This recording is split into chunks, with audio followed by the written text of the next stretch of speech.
Most discussions of early Islamic historiography tend to focus on the big picture, universal histories that attempt to tell the story of the world. But what if that focus has led us to overlook another genre, one that may have been just as important and arguably just as popular among early Muslim scholars? In this episode of the Real Talk podcast, we're joined by Dr. Harry Munt to discuss his work Universalism and Regionalism in the Early Islamic World, which offers a sustained comparative look at the relationship between universal histories and locally focused historical writing in the Islamic world from the 7th to the 11th century. We ask what role local histories actually played, why some scholars thought in universal terms while others focused locally, and what that reveals about how history itself was understood. Moving beyond ideas like local pride, this conversation uncovers a far more complex picture, shaped by identity, scholarly networks, and competing claims to authority. Stay tuned for more Real Talk.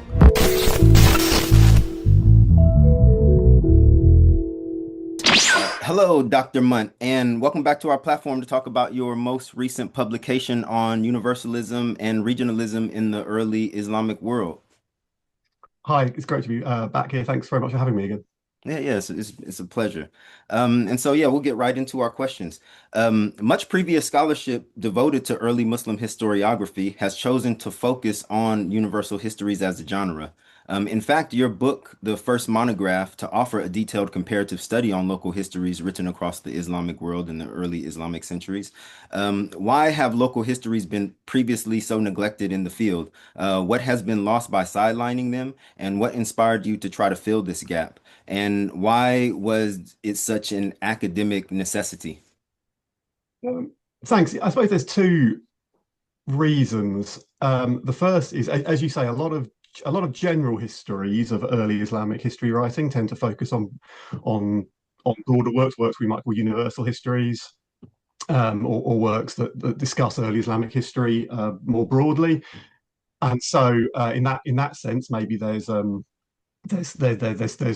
needed space for talking, or space where we need to talk about local history writing. I think local history writing, one of the arguments I make in the book is that it was relatively speaking, a very popular form of history writing in the early Islamic centuries. I think it probably was more common than, for example, universal history writing. So in that sense, this book is partly an attempt to address a field of intellectual activity that was quite important across many parts of the Islamic world. I think the second side of it is that some aspects of local history have been studied, some quite well before. So local histories, my book is on what I call, just for shorthand, the early Islamic centuries. As far as this book's concerned, I mean the first 5 centuries Hijri, so the 7th to the 11th century CE. Studies of local histories after that period are more common, and particularly histories produced for the Iranian world, written in Persian. Some local histories of Egypt, for example, have been quite well studied from that later period. From the early period, however, local histories as a whole have not been treated as thoroughly. Some individual works have been studied much more than others. So in a way, the end point of my book is the production of the history of Baghdad by al-Khatib al-Baghdadi in the late 11th century CE, and that work is widely known. It's been quite well studied, but I think that study that's been directed at some individual works has not been directed at other works across the corpus as a whole.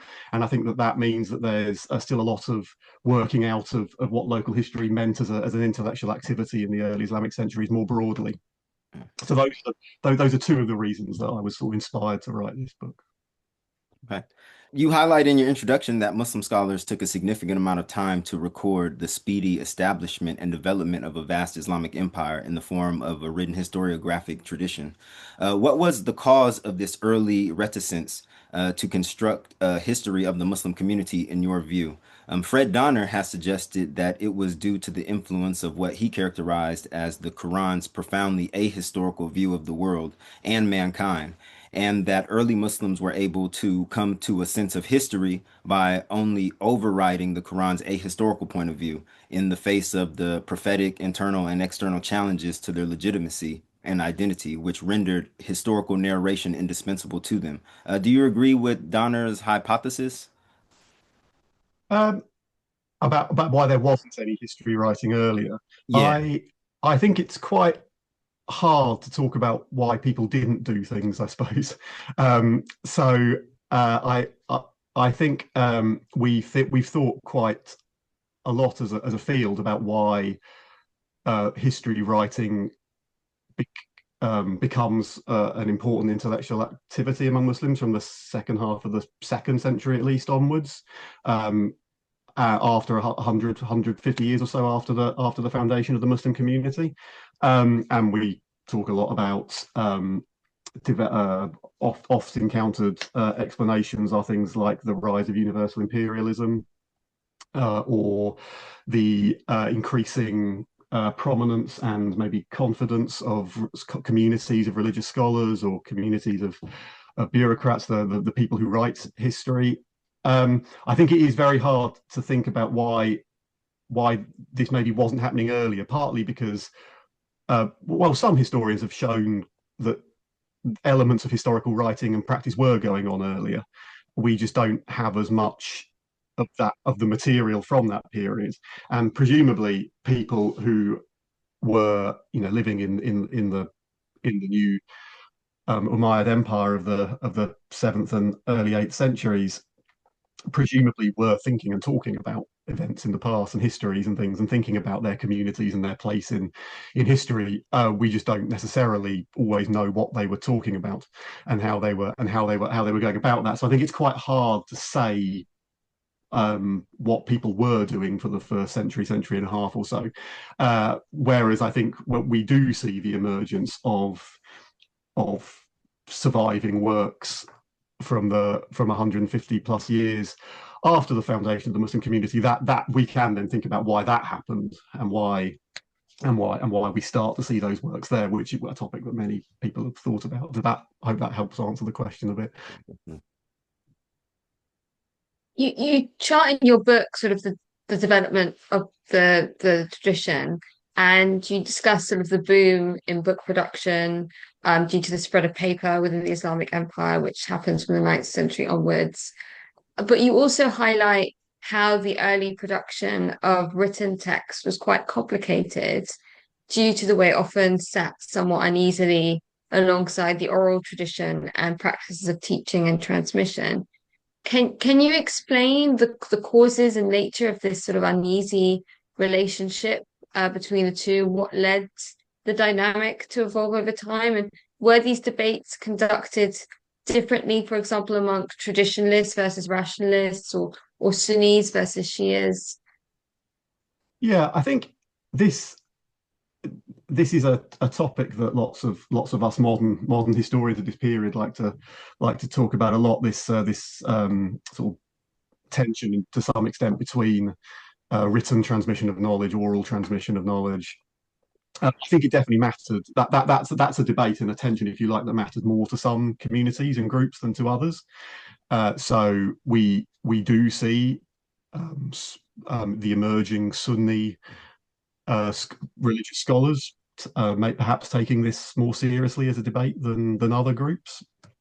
And I think for them the tension is between the frameworks for transmission of knowledge that had been long established, that were built around orality. So traveling to study and literally hear, hadiths, for example, from an authority figure, someone known for the reliability of their transmission, and that the whole system was built around this practice of orality, and then the recording of that practice of orality through isnads, right, through these chains of transmissions that preface individual reports and sometimes works as a whole. So I think that framework of orality had become really quite important to the point that written transmission of knowledge was often seen by some religious scholars as quite suspicious.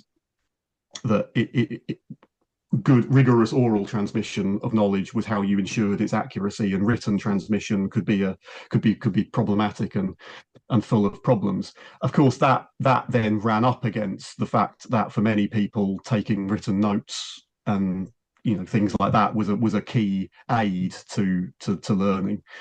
And so we see the field as many people other than myself have charted of a group of scholars who sort of go through this process of working out what exactly the relationship between those written notes, for example, and then the oral knowledge that's being transmitted should be.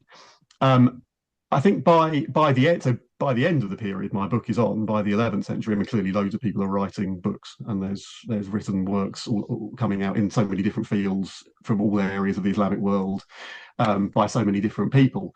But it is still interesting that some of those people who are producing books still weigh in on this debate. So two of the most prominent local historians, both from the 5th century, from the 11th century, al-Hakim al-Naysapuri, who wrote a famous history of Nishapur, and al-Khatib al-Baghdadi, who wrote a famous history of Baghdad.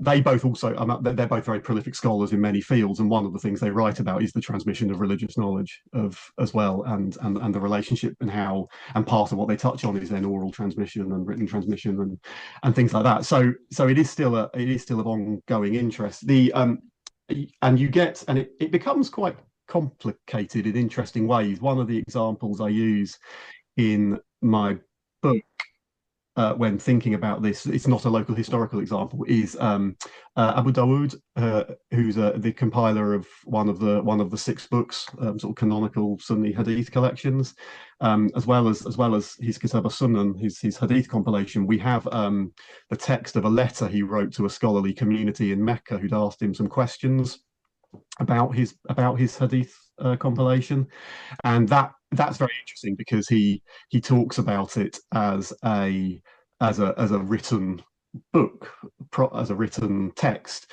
but it's very much talking about it still as though people are studying it orally and things as well. So you can see people trying to grapple that's in the sort of mid 3rd century, mid 9th century, I guess. You can see people trying to grapple with these debates there. But your question about which did all communities, did all groups care about this is a very important one. I think the answer is some people definitely cared about it much more than others, and I think it's certainly more prominent an issue in debates among the people we now think of as Sunni religious scholars from that period. There are some indications of some vague interest in the debate in other areas as well, but I think you do just see people who we might call the Udaba, for example, people who are sort of literary figures more broadly and things. They seem to be sort of much happier writing books and thinking about books much earlier, if that makes sense.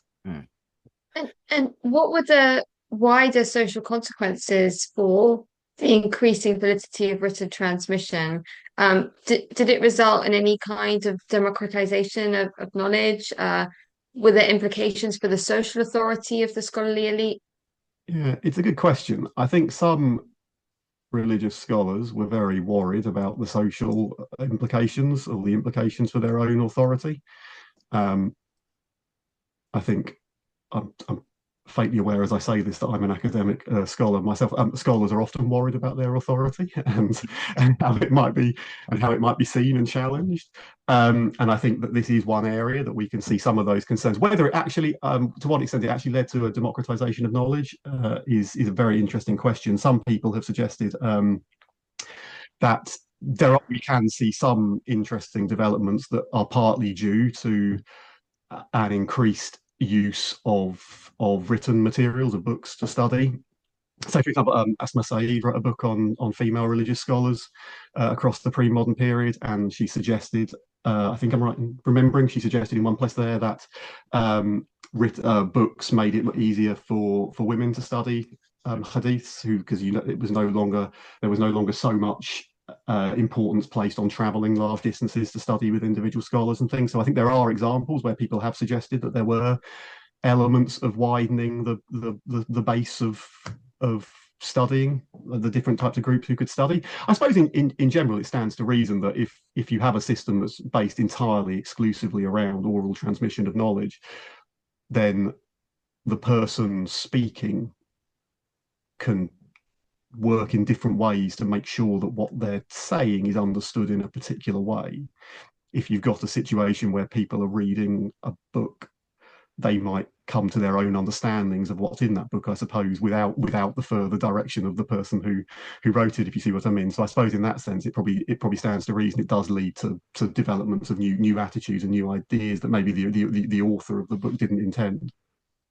I mean, which leads to our next question on intellectual property and authorship in the early Islamic period, which is a part of your book I actually found very interesting. I know it was a small part, but just really kind of stuck out to me when I was reading that chapter, when it was within the chapter it was in. How did debates about written and oral transmission affect concepts of authorship in the early Islamic centuries? Is it possible to assign authorship to single individuals in such contexts, or would it be more accurate to conceptualize authorship as a collaborative venture?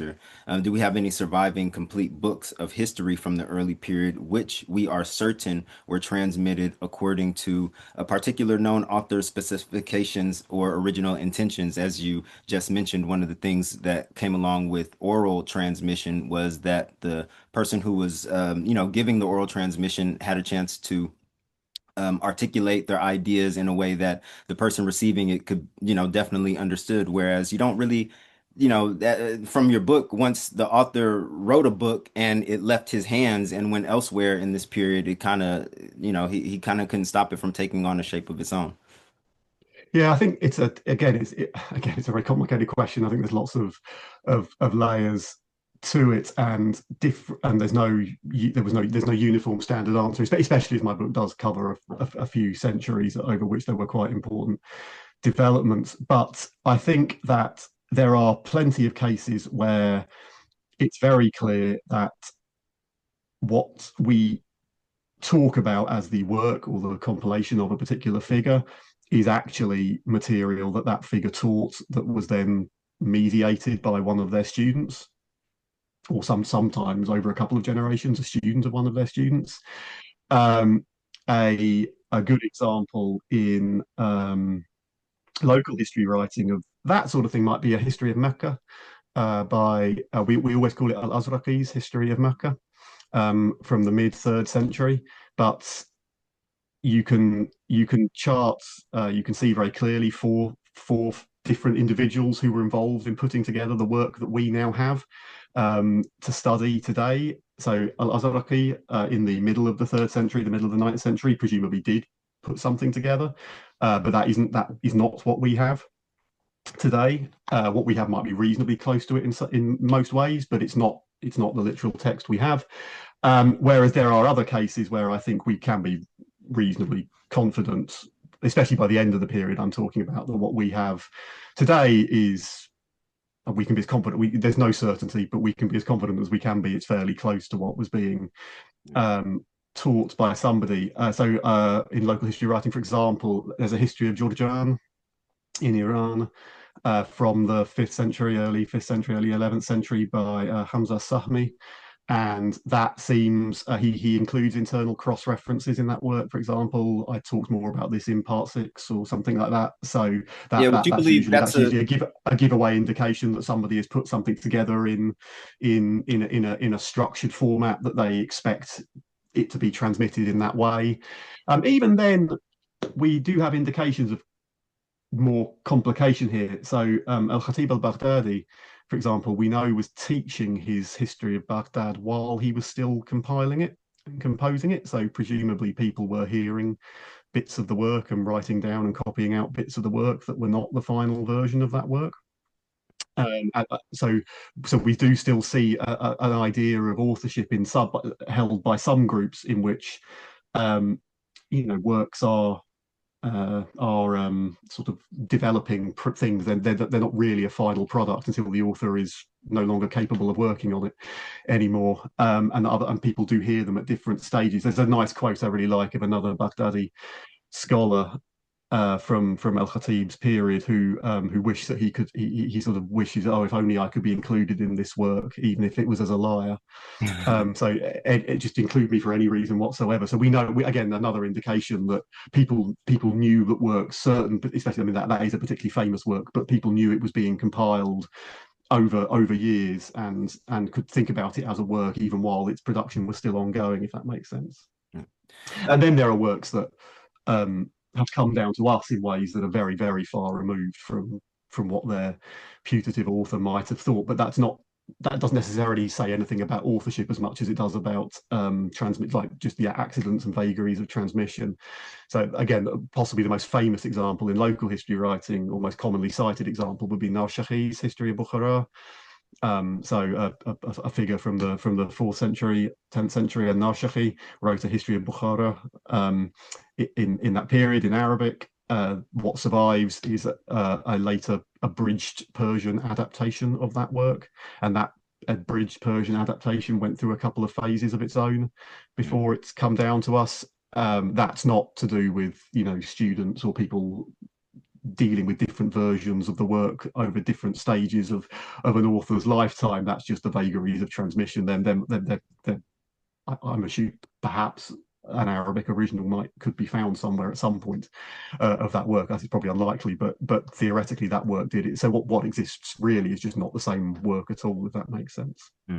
So all these questions come in, which make it all quite complicated. Again, though, beyond people who we sort of might think of as the sort of the Ulama, the religious scholars, ideas about authorship were not necessarily any less complex, but people could have quite firm ideas about it.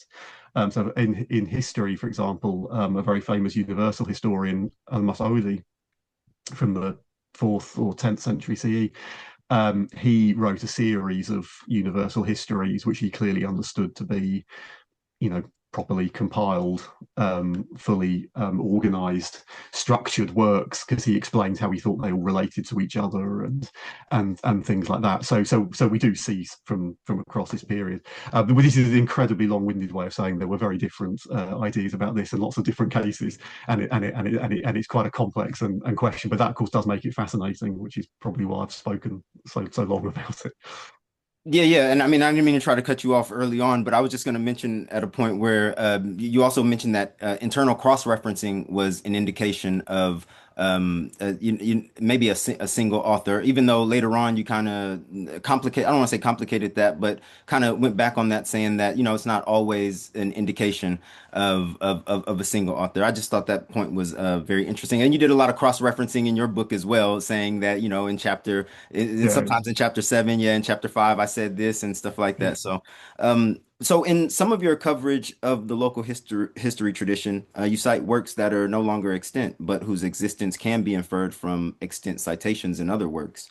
What sort of methodological problems arise when attempting to ascertain the actual existence of content of lost works, and how did you seek to overcome these issues in your book? And how much are you forced to rely on educated guesswork? Yeah, there's a lot of methodological considerations that go with this, and I'll try and think of some of the main issues that I was thinking about and confronting as I wrote the book. Yeah, so to help clarify, to begin with, from the period that my book is about, the first 5 roughly Islamic centuries, there are, it depends a little bit what you're considering a local history, how you're counting them. A topic we might come on to later. There's maybe 30 or so, something like that, 30 to 40 surviving works or partially surviving works from the period. I think I found references to pushing 200 works that had once survived had once been around, that people had once thought of as a local history from that period. So there's definitely far more that doesn't survive than does survive. And a lot of what does survive has been filtered through a lot of those processes that I was just speaking about. So yeah, this does lend to a lot of methodological considerations. I guess the key principle I go with is to try and talk about what we do know about, what we are positively told about works that no longer survive, right? So I try I don't think I did this anyway, of to guess, at least not without being explicit, that I was hypothesizing or guessing.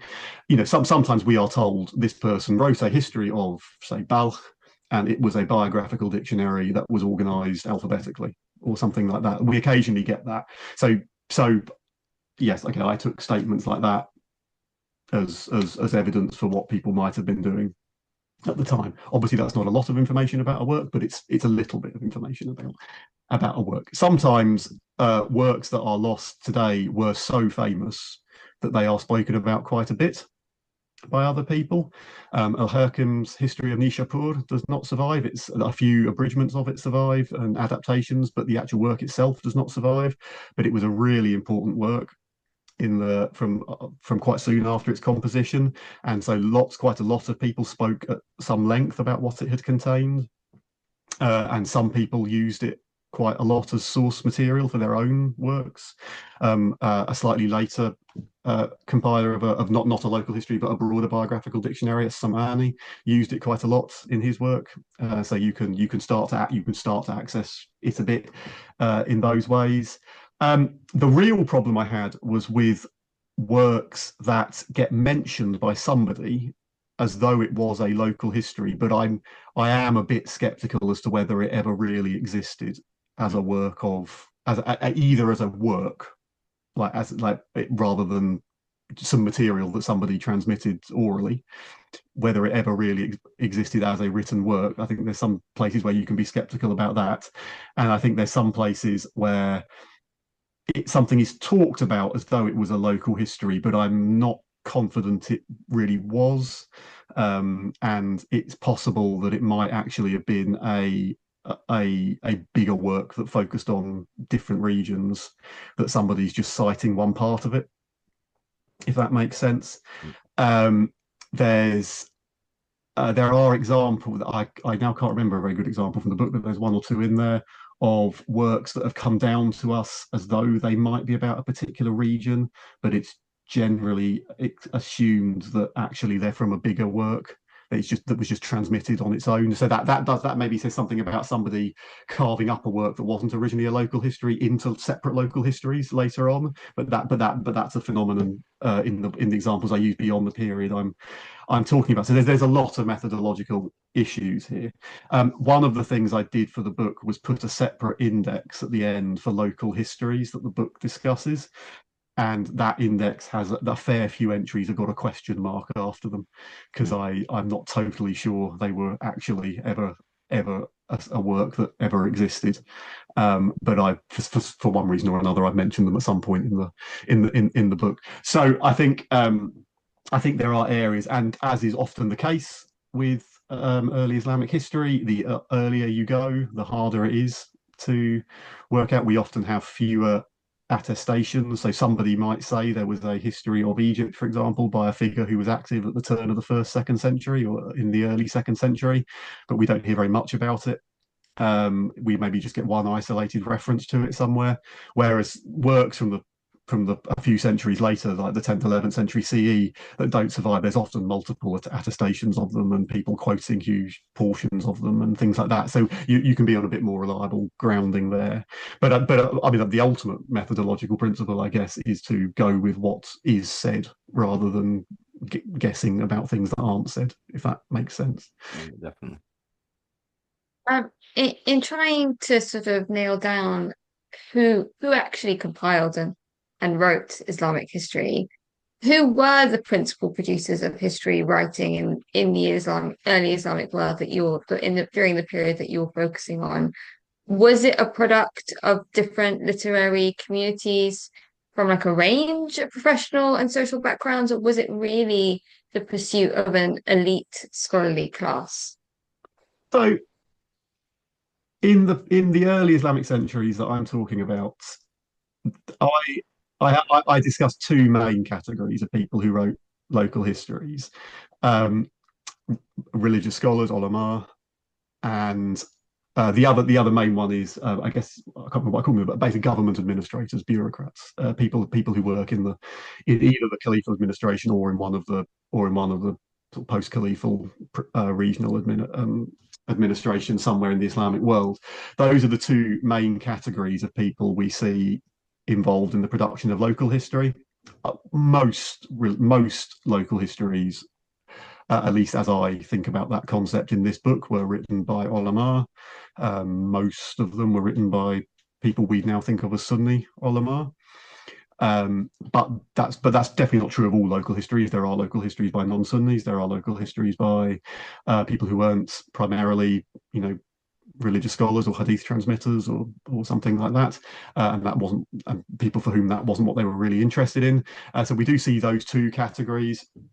And I think they're two groups of people that one of the things I talk a little bit about in the book is whether we can think of them as, I might be using this word a bit too vaguely, as communities, as people who thought of themselves as a group of religious scholars or a group of government bureaucrats, that kind of thing. There are people who straddle those two boundaries, of course. I'm sure there were plenty of people who were both interested in hadith transmission and worked in a government department, and some of them wrote works of history. So there are people who straddle both those fields. There are people who don't necessarily really fit into either of those fields, which in the book I discuss briefly under the perhaps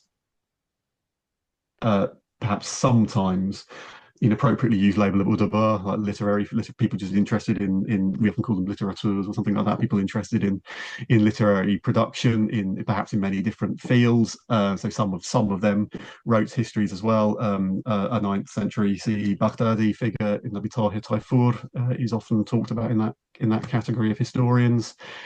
So I think lots of different people were writing these works.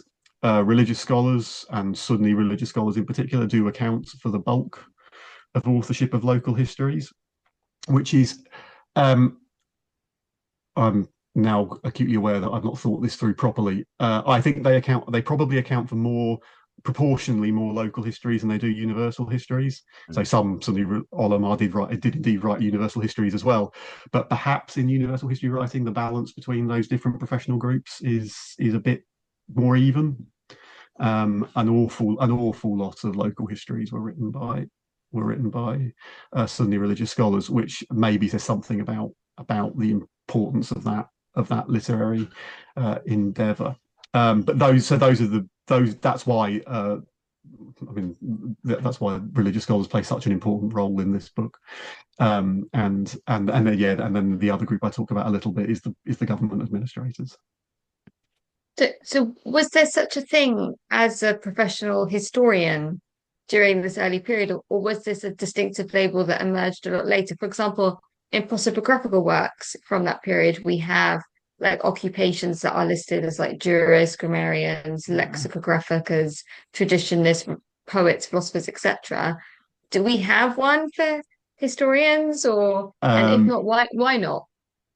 No, I don't think we have from this period, possibly from any period, a biographical dictionary dedicated to historians.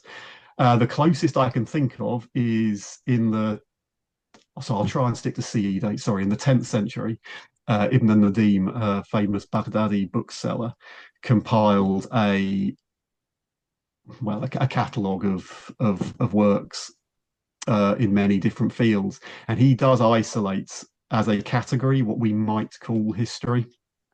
He calls them akhbarin, if I remember rightly, so people interested in akhbar reports, and he puts them together with genealogists. So there's an isolation there of a category of book production that we might think of as history. Otherwise, I think while we can see some indications that history was thought of as a separate discipline in this period, people who we might call professional historians, I can't particularly think of any in the sense of somebody who made their living solely as a historian.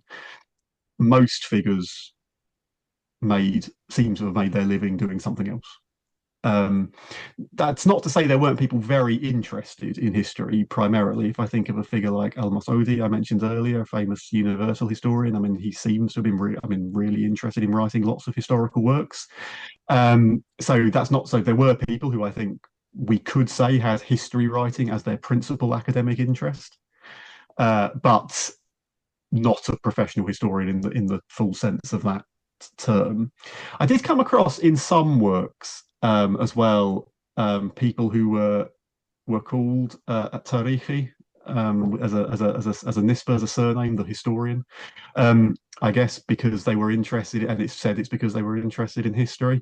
So I guess that I think I only found two examples. I mean, there possibly are more, but I think I came across a couple of examples of that. So some people are being identified for their interest in this subject as well. But again, that doesn't make you a professional historian. Other people, so some rulers, some patrons are paying people to produce works of history. So some people are being paid to produce works of history. Important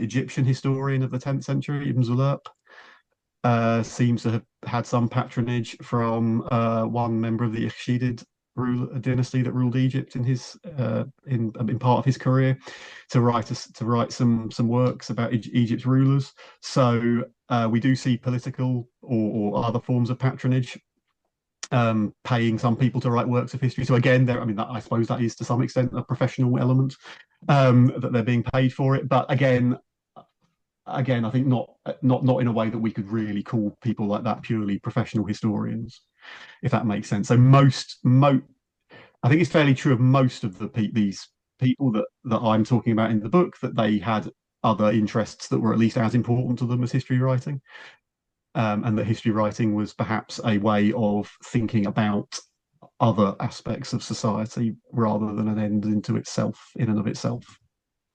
And given the proliferation of local histories, as you mentioned, and what seems to be an obvious importance of history within the Sunni context, I'm always surprised that there isn't no science of within the Sunni religious sciences. There's no science of history. I understand there is one within the Shi'i religious sciences, but not so much in the Sunni, even though it seems like a very important endeavor for them to kind of standardize like they have in other fields. Yeah, I mean, people do, including Sunnis, do start to talk about history as an academic discipline, but and they do, and some people do that in the period that I'm working on. It's often so sometimes it's definitely not as theorized anywhere like as in much detail as Hadith scholarship or fiqh or poetry or something like that. It's definitely not theorized to that same level. But some people are, by the 10th, 11th centuries, are isolating it as a subject and thinking about it and what its subject matter might be. Later on, after the period I'm working about, but sources that I used for this study. By the 15th century, you get somebody like a Sakhawi who writes a famous monograph on history writing. But I suppose in a way that the title gives away the game. It's quite defensive. It's a sort of apology or justification of history writing, and why it actually is important in the face of people who suggest it's not important, as a response to people who argue it's not important. So we do see people thinking about history as a discipline and theorizing, and then by Sakhawi's time in the 15th century, writing quite a lot about it, thinking quite deeply about it as a discipline. But no, it's not thought about it to any much, especially the period I'm working on in this book. It's not thought about to anything like the same extent as some other disciplines, apart from, of course, the fact that we mustn't forget that people did actually write a lot of it. And presumably people like Tabari, who wrote volumes and volumes of universal history, and others who wrote volumes and volumes of local history, I presume did think a bit about what they were doing and were thinking about what the discipline meant. And we see that a little bit in some of the introductions to their works. So yeah, we do see ways in which people thought about what history writing was in this period and what it meant as a discipline. Just not nearly. You're right. Not as much as for other subjects. I mean, after reading your work, it definitely changed my mind that, I had maybe more of an absolutist idea that Sunnis didn't have any kind of I don't want to say understanding of history, but they just didn't see it as a discipline as they. But from your works, you kind of do get the picture that they seen it as a discipline, but Mm. instead of being maybe a focal point, more as an auxiliary attached to other disciplines. Yeah, I mean, there's one of the ways that history is explained as a subject is to explain it as an auxiliary to Hadith studies and to fields of ilm of religious knowledge. Um, that's definitely one way people explained the significance of history writing, was that in order to understand Hadith and Hadith transmission properly, you had to understand elements of history, biography, prosopography, things like that. But that's clearly not what everybody thought the value of history was. You can read lots of historical works from the early Islamic centuries that's clearly not what they were remotely interested in. Right. So I think in that sense, like there are very varied interests in history in this period, which is why modern scholars write quite a lot about it. And we can isolate lots of different interests and things. Yeah. You actually quote the historian Barani, who says the science of Hadith and the science of history are twins, which Mm. I thought was a really interesting quote in terms of the idea of these two disciplines being intertwined in terms of like development and form and interest. But at the same time, like you said, that doesn't necessarily mean that history was just an auxiliary to Hadith studies. It did have an existence within its own right, with its own interest and its own unique development that doesn't need to be a handmaiden basically to Hadith production. Yeah, exactly. So lots of people did explain it as what I guess we'd call an auxiliary science or something to Hadith production, but people did think about it in other ways as well. It's often some people presented it as important as a way of understanding how society should function, how society should be governed.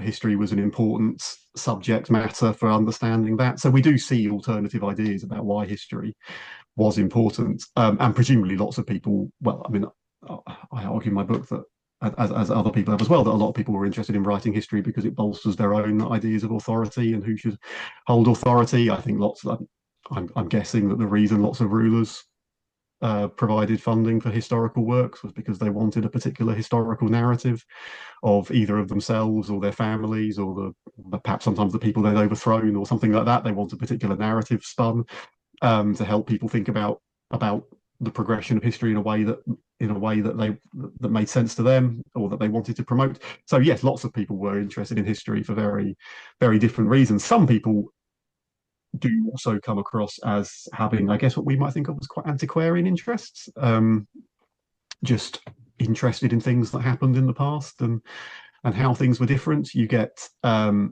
always quite like little bits and pieces of. I keep going back to Masoudi. Sorry, he's been on my mind for something else recently, so he keeps coming back to me. That he has a discussion of languages, for example, across a couple of his works and how languages change over time and things. And you get the impression he's just quite interested that this word that he knows, no one else who speaks that language now knows what it means, and things like that. So and then that feeds into an idea of historical development for him. And so you see sort of lots of what we might call perhaps more antiquarian interest, just interest in things that happened in the past because they're interesting. Things like that as well, we see as well. In terms of what you said about academic authority, how much was the emergence of the Ulama as like a socially distinct, cohesive network or community tied to the production of historical writing? Did they both emerge sort of symbiotically, like mutually legitimizing each other's significance and authority? I think they're processes that are at least coincidental. I think the emergence of surviving works of history the surviving works of history start the earliest we can trace them come from a period where I think we can definitely see people starting to think about what what religious knowledge is and what those people who deal with it, the ulama, who they are and what they do. And I think there are some branches of well, what I certainly think of as history writing. There possibly are other opinions on this, but some branches of history writing that seem very clearly tied into ideas about professional group identities. So biographical dictionaries, prosopographical works, whatever you want to call them. They're often called tabaqat works in Arabic, not always, but sometimes. So that's often the term we use in modern scholarship for them. These are works that chart generations of people, often from a particular professional group or a particular social group, or cultural poets. Some of them are about poets, for example, something like that. So I think these are an indication of some of the ways in which history writing. So if you've got biographical dictionaries that chart generations of Hadith transmitters, that strikes me as a very obvious indication of history writing being of use to a group of people who were somebody who thought that there was some sort of group identity that was worth thinking about, worth preserving. Here, so I think there are some very good examples of that overlap. But that's not to say that all historical production was driven by, as I said, it's not all driven by religious scholars. So there are other issues at stake. I do think that with a lot of local histories, the fact that so many of them were written by people we would probably call ulama, religious scholars, says something about the importance of local history to that professional group. And I do think that there is enough evidence that local history writing was being used by some ulama to create an idea of how a Islamic worldwide community of religious scholars also had local iterations in different parts of the Islamic world. I do think that's an important part of why local history writing becomes quite popular. It's not the only part, but I think it's one important part of why it becomes quite popular. Okay. And writing in the 11th century, Ibn Hazm, while lamenting the dearth of local histories focused on Baghdad, suggests that for a town's or region's scholarship or political history to be appreciated fully elsewhere, there needed to be a local history dedicated to it. How representative was this understanding of wider views held by the scholarly class by this period? Yeah, I mean, you can see from that why I found Ibn Hazm's treatise so useful and interesting. He seems to place a very high value on local history writing. It's worth pointing out it's in a essay, a treatise on it's Fadl al-Andalus on the merits of al-Andalus, and part of the point he's making is that Andalusi scholarship is important and not to be dismissed. And so when he's saying that, even places like Baghdad barely have a local history for them, I guess he's making a polemical point as well. But yes, he definitely seems to think that local history, the existence of a local history, says something about the importance of the scholarship of a particular region. How widely held was that? That's a really good question. I can't think of too many other people who say it quite that explicitly.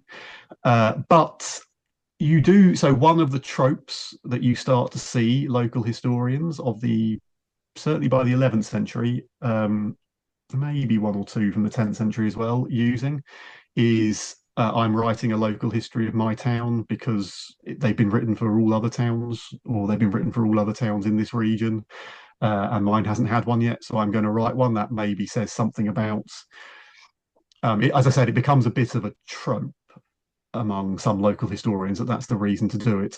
But it says something, I suppose, about the fact that some scholars thought not having a local history for a town could be seen as a source of criticism or undermining the excellence of that town's learning and its scholarly community. So I think you can see indications that some people had that attitude much more broadly. I can't if I did give other examples in my book, I've forgotten them. But I can't think of anyone who expresses it quite as clearly and as nicely for a modern historian as Ibn Hazm. But I do think there's something to that more broadly as well, that local historian and you can see a little bit of. We might come on later to the importance of local pride to local history writing, which is a topic I talk about in the book. But You can see some elements of that. I think there are some places where you can see local historians to some extent fighting out a rivalry with scholars from the nearby town as well. So in the histories of what survives at least of Al-Hakim and Naysapuri's history of Nishapur, there's a little verse of poetry that's quite sort of quite anti-Jurjan. And then I think there are ways that you can see Sahmi's history of Jurjan having Nishapur in mind with some of its material. So I think you can see people having that attitude that local history can help, and it absolutely helps elevate or commemorate or build an idea of a town's local learning. I think that is something that the works were used for. I mean, as in the case of the School of Medina. Yeah, yes, yeah. I mean, yes, I guess I do make the argument in the book that local history writing in Medina, which I do think, and I've written about this elsewhere, that I think we can trace back to the very, very early 9th century, is, I think, partly all to do with building a historiographical justification for the significance of that town's religious scholars. I think that's a large issue driving that, which then lays down a challenge that obviously scholars of other regions might have thought about having to deal with. Most of your book is sort of about the tension between universal ideas and particular local ideas that exist both within history and also sort of wider early debates in fields of theology, law, and politics. So, what are the sort of relevant questions relating to the universal versus particular in these sort of wider debates? How do they illuminate the contrast between the universal and the local when it is manifested in the development of Islamic historiography, with the sort of common goal of producing an idealized concept of community?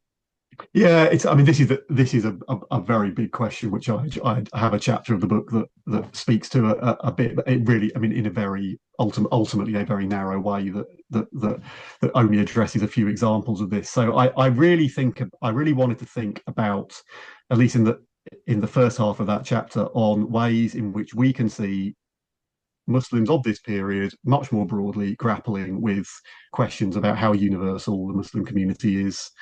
How should it be defined? Things like that. So I talk about I had like brief discussions of theology, mostly prophetology, how they thought about prophets and the importance of prophet. Basically, whether some people are more distinguished than others, I suppose, or whether all humans have the same sort of basic potential for understanding.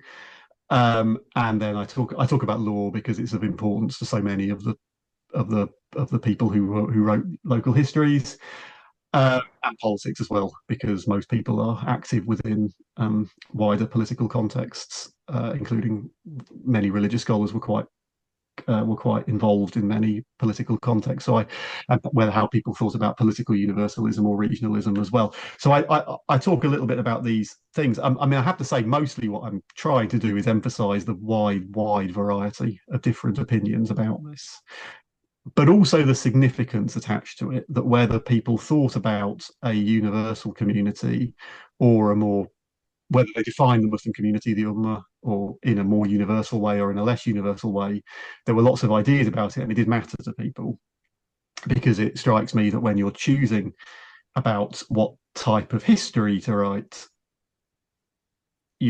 the choice between universal history and local history, there are plenty of other types of history as well, dynastic history, all sorts of like more geographically wide-ranging works, but nonetheless not universal works, things like that. So there's all sorts of history writing, but in choosing one of those, if you're interested in history to write about, you are making some kind of choice about what you want to emphasize in that wider context of how big should we be thinking about. And I think what a lot of local historians are doing is trying to situate a particular iteration of a more universal community. whatever they want that community to be.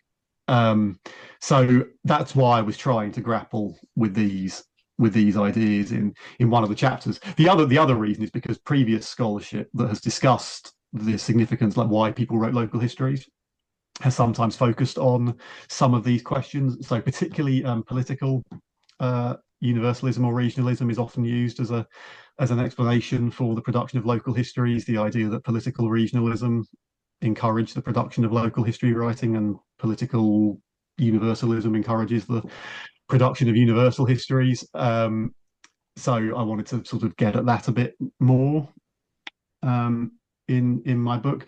And then the other one does come back to ideas about local pride and how important people thought locality was to understandings of community in the world that I was studying. So these are some of the reasons I was interested in those contexts, and that was all building towards. And I'll probably come back to this. That was all building towards one of the points I try and think through in the book about whether what is it that makes a universal historical approach different from a local historical approach? Is it just a question of geography and territory, or is it about other understandings of community or history? And okay, I lean more towards the latter, that it's more about different ways of thinking about issues that aren't just geography related. And so some of those ideas about universalism or particularism in law and theology in politics, I think they overlap. And this goes back to the point that I made, that we discussed earlier, of course, that most people are not historians only, right? They're specialists, or they're equally interested in other aspects of intellectual life, and they might well be using their history to speak to those concerns. Peace, everyone. This episode is brought to you by Meliteon, the new home for live humanities education. Imagine taking a course on the Iliad from someone who has spent a decade studying Homer, or learning about Islamic history from a scholar who reads the original Arabic sources, or exploring the philosophy of Stoicism with someone who wrote their dissertation on it. That is what Meliteon offers. Live interactive seminars taught by PhD verified scholars in history, classics, philosophy, theology, literature, and more. These are not pre-recorded lectures. These are real classes with real discussion from people who live and breathe their subject. Courses are open to everyone. No prerequisites, no degree required. Just curiosity and a willingness to think seriously about ideas that matter. Browse their courses now at meliteon.com. That is MELETEON.com. Thank you, and back to our podcast. Trying to zoom out a little bit and understand even the even wider intellectual context in which all of this is happening. You state in your book that the choice to teach and compile a more universal work is perhaps more surprising than the production of local histories in the early Islamic period. Why was the emergence of universal historical texts a bit more of an unexpected development than local histories? Because there was a vibrant universal historiographical tradition that was being produced by other religious communities in late antiquity.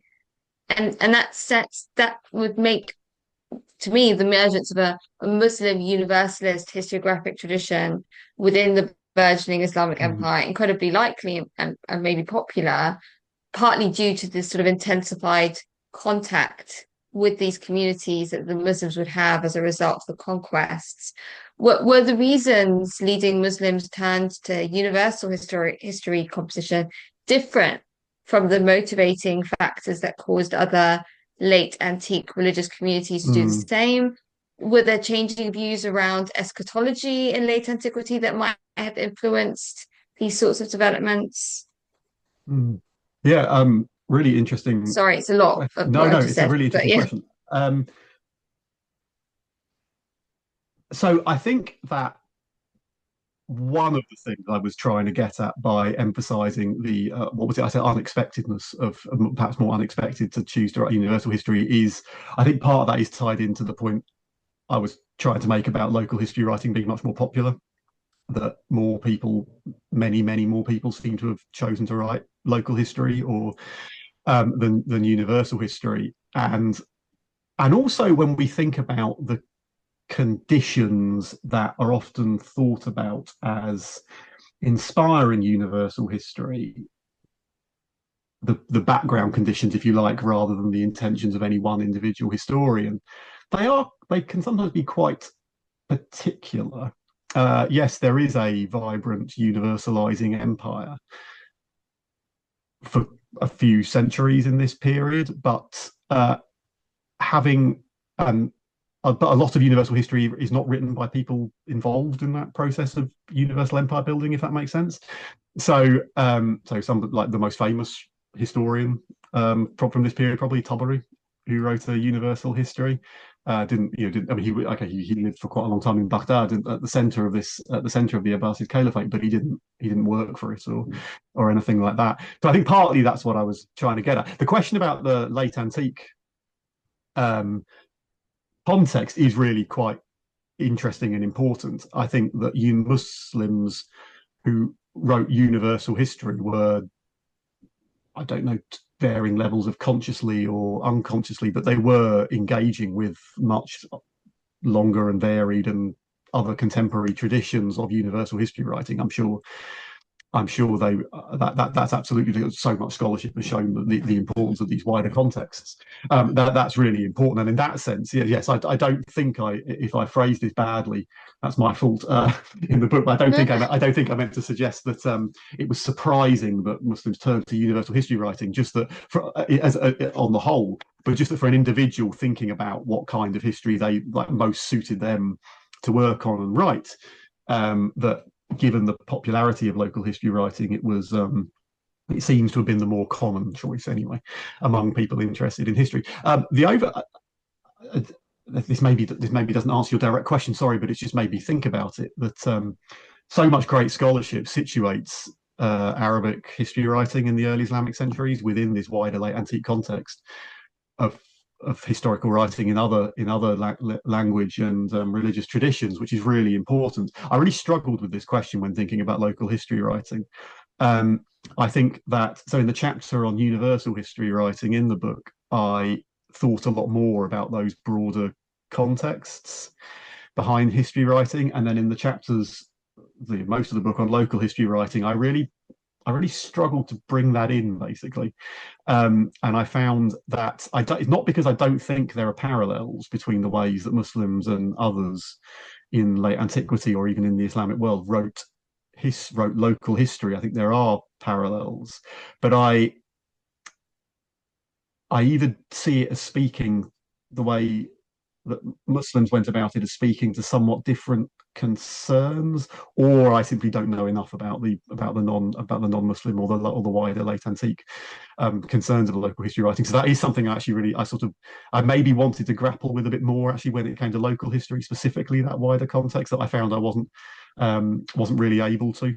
But it's a really interesting question, and I think for universal history we are in a much better position to write a sort of wider history of universal history writing that fully thinks about all those different all those different communities that wrote universal history. So in that sense, I'm not at all surprised that Muslims wrote universal history at all.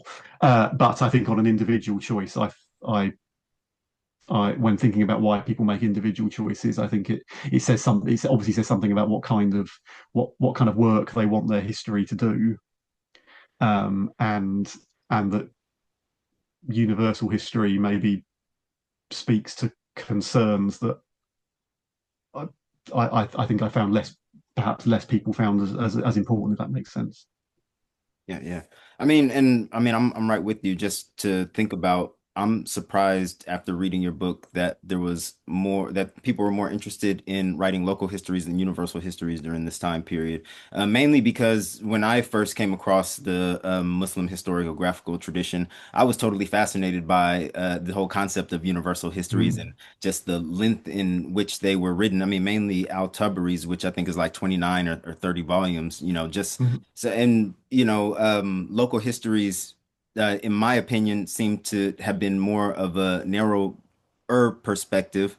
But like you mentioned, that's not always the case when it comes to universal and local histories. And it seems like local histories were trying to do some of the work of universal histories just by focusing more on a specific region that universal histories probably wouldn't have encompassed, but kind of just trying to bringing it more into that milieu, if my ideas about it are correct. But al-Tabari's universal history, Tariq al-Rasul wal Mamluk, has cast a long shadow both in terms of its influence on succeeding generations of pre-modern Muslim historians and as a continued subject of study Mhm. in the current Islamic studies field. With Donner, for example, describing it not only as the most representative product of the early Islamic historiographical tradition, but as the culmination and crowning glory of that tradition. Has this seeming preeminence, both in the past and present day, eclipsed the importance of other works? And was there any analogous work of local history Mm. that had a comparable paradigmatic legacy for pre-modern Muslim local historians? Okay, yeah, there's two very interesting questions there. I'll try and take them in the order you asked them. Um, I think that works of universal history, some works of universal history, like Tabari's, have definitely been studied by modern scholars to a greater extent than perhaps reflects their real representativeness.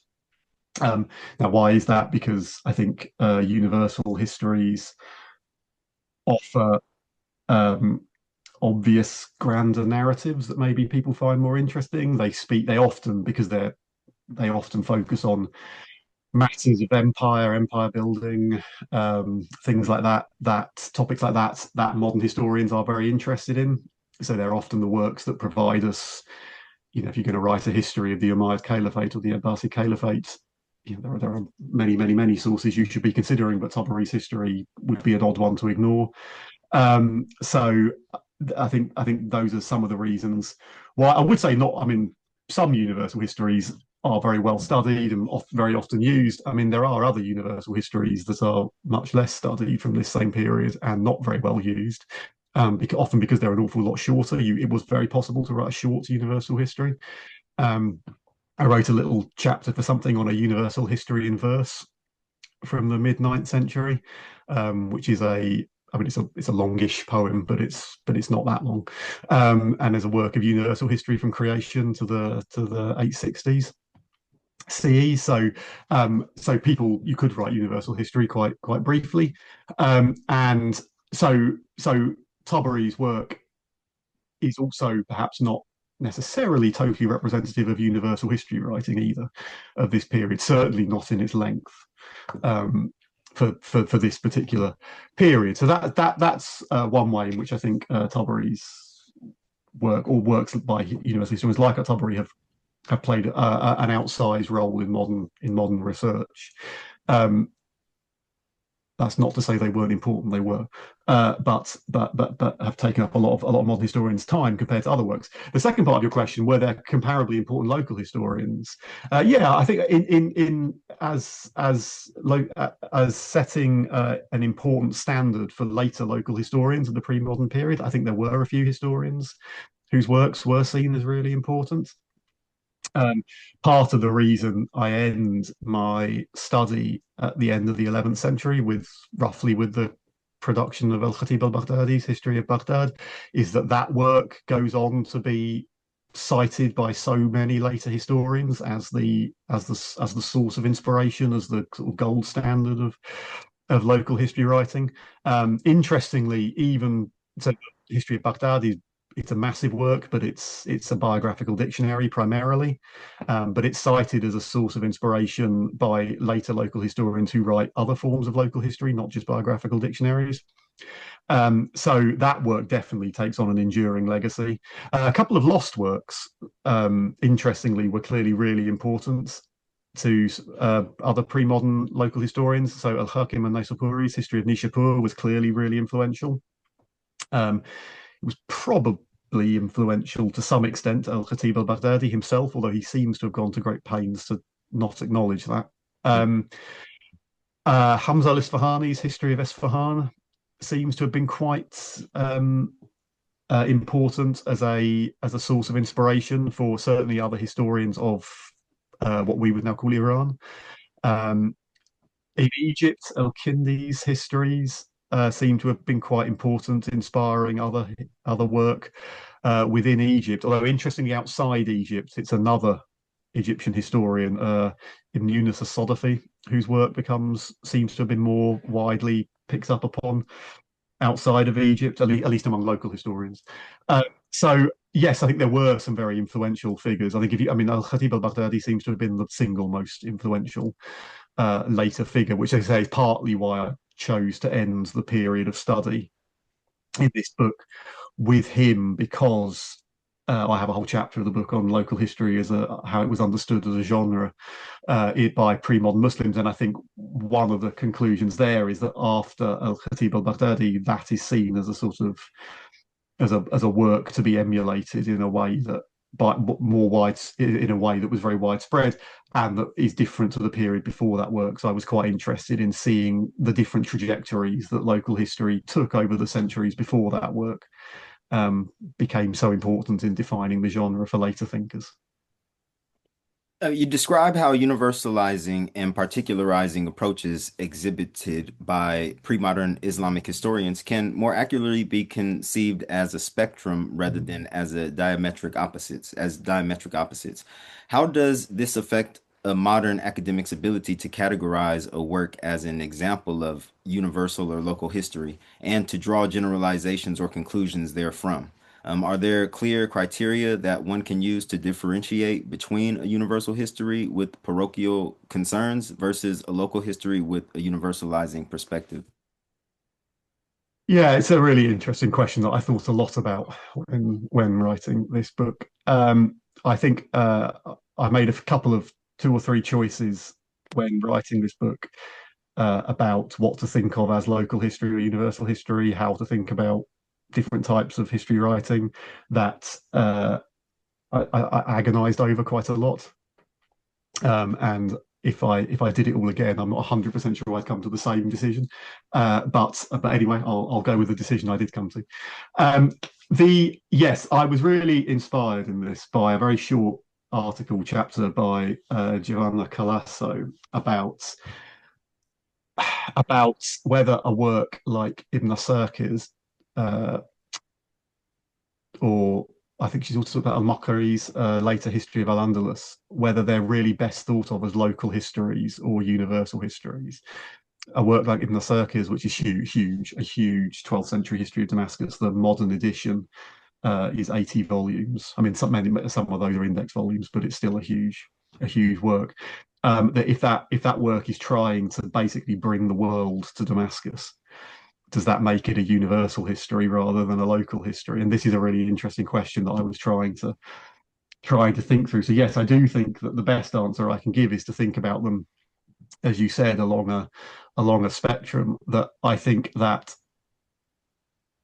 the difference is not necessarily over the geographical extent of the discussion. That you get some works I would think of as universal histories that are in practice quite regionally focused, and then vice versa. There are some works I do think of as local histories that do show an interest in the world far beyond the region that they're ostensibly about. But I think it's because I try to think of the difference not purely along those geographical, territorial, regional lines, that there are other things that make universal history and local history different. So one of the things I think that's different is the interest in chronology and chronologies. I think that universal histories are more interested in this is a generalization. It won't apply to every individual work of universal or local history, but I think many works we think of as universal histories are more interested in thinking about developments over time, and how communities have evolved and political fluctuations have gone up and down, and religious communities' positions have fluctuated over time. I think local histories are much more interested in flattening time, a lot of them, and thinking about idealized synchronic representations of a community. I do think most local histories, just as a slight aside point, one of the arguments I make is that local histories are really histories of people, not places. So they're histories of communities and groups, not necessarily, I mean, often geographically linked, but they're not necessarily they're not histories of environments or like topographies, although there are topographically focused histories we might come back to, but they're really interested in communities of people. And so I think those are ways. I think local histories are a way that ties into that idea about chronology. Most local histories from the period I looked at are not very interested in, well, they're not interested at great length in pre-Islamic history. Most, that's not true of all, but most. Whereas I'm not sure that's true of the a period after the 11th century. I think lots of works that are often written about as local histories do display quite a lot more interest in pre-Islamic history. But in the period I'm working on, I think a lot of works that I think of as local histories were not that interested in pre-Islamic history. But it is a spectrum. It's not. I think it's quite. So there are works that I do think of as local histories because they are primarily about the community or the or societies of a particular place, but they are highly universalizing in some of their material. So histories of the Hijaz are a good example of Mecca and Medina. Mecca in particular are quite, I would say they're very at the universalizing end of local history writing. And of course, that's in no small part to do with the fact that Mecca's local history is a key part of a universal Muslim community's history. So it's not a surprise that Mecca's local historical tradition comes across as more universalizing or seems more universalizing. So yes, is it? You asked whether how we make a decision then about what's a local history, what's a universal history. Yeah, is there a criteria that kind of differentiates between? Yeah, and how to differentiate them on that spectrum. As with all things, it's very clear for some works. If you have a local history that mentions that basically barely discusses anywhere else, it's fairly straightforward. If you have a universal history that starts with creation, moves through the history of various world empires up to its own day, that's pretty obviously at near the further end of the universal history universalizing spectrum. Yeah, for some works it's really complicated. I would say in this book, as with basically whenever I had a decision to make about what to think of as a local history, I was as all-inclusive as I think I could really be. So I tended to go, I think I always went down the line of being being more inclusive than less inclusive. And that's both elements of that part of that term, local history. So whether a work is really about a locality or about a much wider area, I tended to try and be as inclusive as possible. And also when it comes to thinking of them as works of history, I'm as inclusive as possible. So I do consider all works that, very broadly put, very bluntly put, are using the past to make a point about something, rather than and I think that does go far beyond works that are often talked about as historical works. So I think a lot of works, so another place where I had to make a judgment call was a lot of works that are often called fada'il works, so works about the merits of a particular region, the distinctive values of a particular region, or virtue, sorry, of a particular region. I think some of those are historiographical in purpose. Some of them aren't.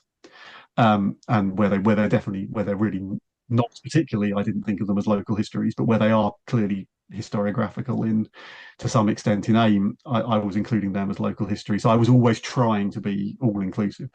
So I don't have an actual answer to where on the spectrum I draw the line that says anything this side of it is universal, anything this side of it is local.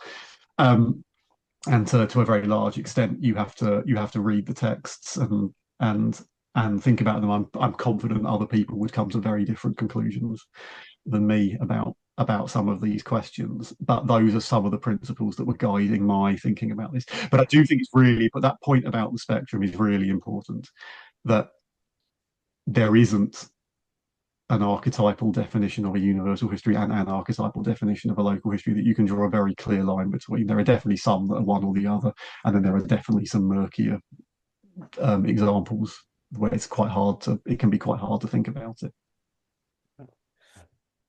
Is it, I mean, talking about what you just said about Mecca and the sort of famous centers of learning in the early Islamic centuries being objects of compilations for local history like Medina, Basra, Kufa, Baghdad, etc. Were these the predominantly the focus of interest for local history? Or was it wider than that? And is it possible to discern whether local history writing initially emerged from a specific region? For example, I know some have suggested that it initially developed as a tradition in Egypt. So is that something that we can actually trace on? And basically, how wide was the range of towns and cities that ended up producing local histories of their own? So by the end of the period, I study in the book really wide. There are Okay. local histories of regions and towns, mostly towns, occasionally a region, from Al-Andalus to, well, there's one for Kashgar in what's now China. So, so there are local histories by the end of the 11th century. You know, there are one or two regions in that massive geography for which you probably couldn't find one from this period, but they're very widespread. And by that point, they are written for big cities, you know, Baghdad, Nishapur, Esfahan. They're written for these huge cities, and they're written for very small places. So Daraya, a smallish settlement just outside Damascus, has a local history in the 10th century. So they are. There's no hard and fast rule for what kind of place gets a local history by that period. Early on, obviously it emerges in numerically fewer places to begin with, but it's a little hard to. Some of the famous centres of early, I mean, to go back to the point you made that Ibn Hazm was making earlier, Baghdad, for example, is not a. It does have local histories before al-Khatib al-Baghdadi, but you wouldn't call it a sort of particularly prominent centre of local history writing before al-Khatib al-Baghdadi. Basra does have its histories in this period, but none of them are particularly sort of seem to have been particularly widely known and studied. Kufa, another sort of socially, politically, economically important city in this period, actually is quite not that significant as a local. Again, it has some local histories that we know about, but again, not particularly famous in that area. Whereas other sort of important centres of scholarship in the early Islamic period, so Medina, for example, an important centre of scholarship at least through the first 2 centuries, is a place that I think is important in the history of local history writing. So I think again, it is an intellectual practice that gets us beyond the really famous centres of scholarship in the early Islamic period, Basra, Baghdad, places like that. Kufa, I think it does get us far beyond that, but it also included those places to some extent as well. So I think that in that sense, it's a really widespread activity. In terms of the chronology of its development, yeah, so I think one of the reasons I wanted to write the book, I think one of those misconceptions that lots of people have is because lots of local histories are used as sources by historians for studying something. And understandably, those historians who use those particular local histories because they're interested in, for example, Isfahan, the history of Isfahan, so they use local histories of Isfahan as a source, or Nishapur, or something like that. Of course, because they don't work with the tradition of local history writing as a whole, I think it has often led to some assumptions about the geography of local history's emergence that are just not really correct. I think it's quite hard to pin down. I think we can pin down a few examples of early local history writing, but they come from quite different places, and so I don't think we can pin it on a particular region. So in the book, I divide local history. Sorry if I'm predicting a later question or not, but I divide local histories into 4 different types, models. Local conquest narratives, local chronologically organized histories of events, local biographical dictionaries, and local topographical histories are the 4 different categories. So topographical history, I think we see first really in Medina, and then quite soon Mecca. We see it later being picked up in Egypt, a little bit in Syria. There seem to have been some for Iraq as well, although they don't survive. Biographical dictionary production, I think we can see it we can see examples of it. I don't think we can see it emerging. We see early examples of it from roughly similar periods in very different parts of the Islamic world. So we get references to a biographical dictionary of scholars from Hims in Syria, and also from Marv in Khorasan at the same time. So again, they're quite regionally, those 2 works, which I think are 2 of the earliest biographical works that we can sort of know enough about to assume they did exist, and were they're from very different, totally different regions of the Islamic world. So I think in that sense, it's really hard to pin down a geographical origin of this practice. That is not to say there wasn't one. I mean, I suppose somebody must have done it first. Is that true? Well, anyway. But whatever the case, I don't think we can know that. And it seems, at the point at which we can study it, it seems to be a fairly geographically widespread phenomenon in most of those models I mentioned. I think in all of those models. Well, topographical history writing, I think, is the one that you can chart a little bit earlier to Medina than to other places, but only a little bit, and that's not. And I don't think you can do. At least I wasn't able to do that for the others. In the taxonomy that you just described, about that you arrange into different categories, you talk about relative popularity between different genres. For example, that prosopographical works were very, very popular amongst the genres of local history. How as an academic do you accurately gauge the relative popularity of a work or a genre of historical writing in the pre-modern period? We didn't have like bestseller lists, so do you have to appeal to manuscript evidence, like its appearance in certain collections, and would that not be at risk of survivorship bias to a certain extent, which is more serendipitous than anything else? Yeah, it's a really good question. So I think partly by popularity, I just mean production. So Okay. So the biographical dictionaries are that model of local history writing accounts for the vast majority of the known works from the period I studied. That's partly what I meant by it.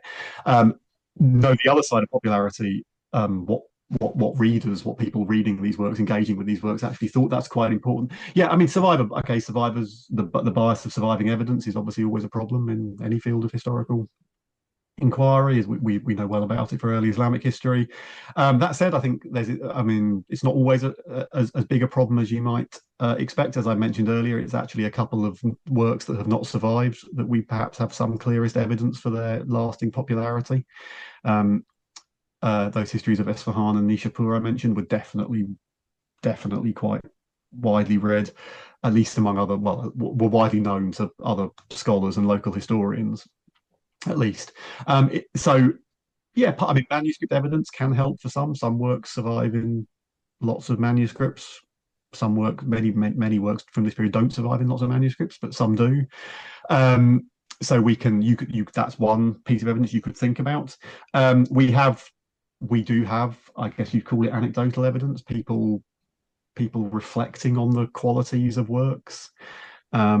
I liked a passage I used in the book at one point, is a Mamluk era scholar, Subki, comparing al-Khatib al-Baghdadi and al-Hakim al-Naysaburi's histories of Baghdad and Nishapur respectively. to decide which one he thought was better and done better. I suppose that attests to the popularity of both those works, but it also gives you an idea of why someone thought one work might be particularly good and useful. So yes, it's a really hard question. There are bits and pieces of evidence we can use. Some people actually have tried to, the term, you are absolutely correct, there are no bestseller lists from this period. Some people have tried to look at using various types of evidence to think about what kind of books actually might have been quite popular in some parts of the pre-modern Islamic world. Local histories were not often among them, where we can see things like that. So for example, we have the odd library catalogue, very occasional library catalogue from the pre-modern Islamic world. Local histories don't seem to have been hugely well represented in those that have survived, although there are some examples that we know were in libraries. So there's lots of bits of pieces of evidence that we can use to some extent, but yes, it's always going to be a huge problem.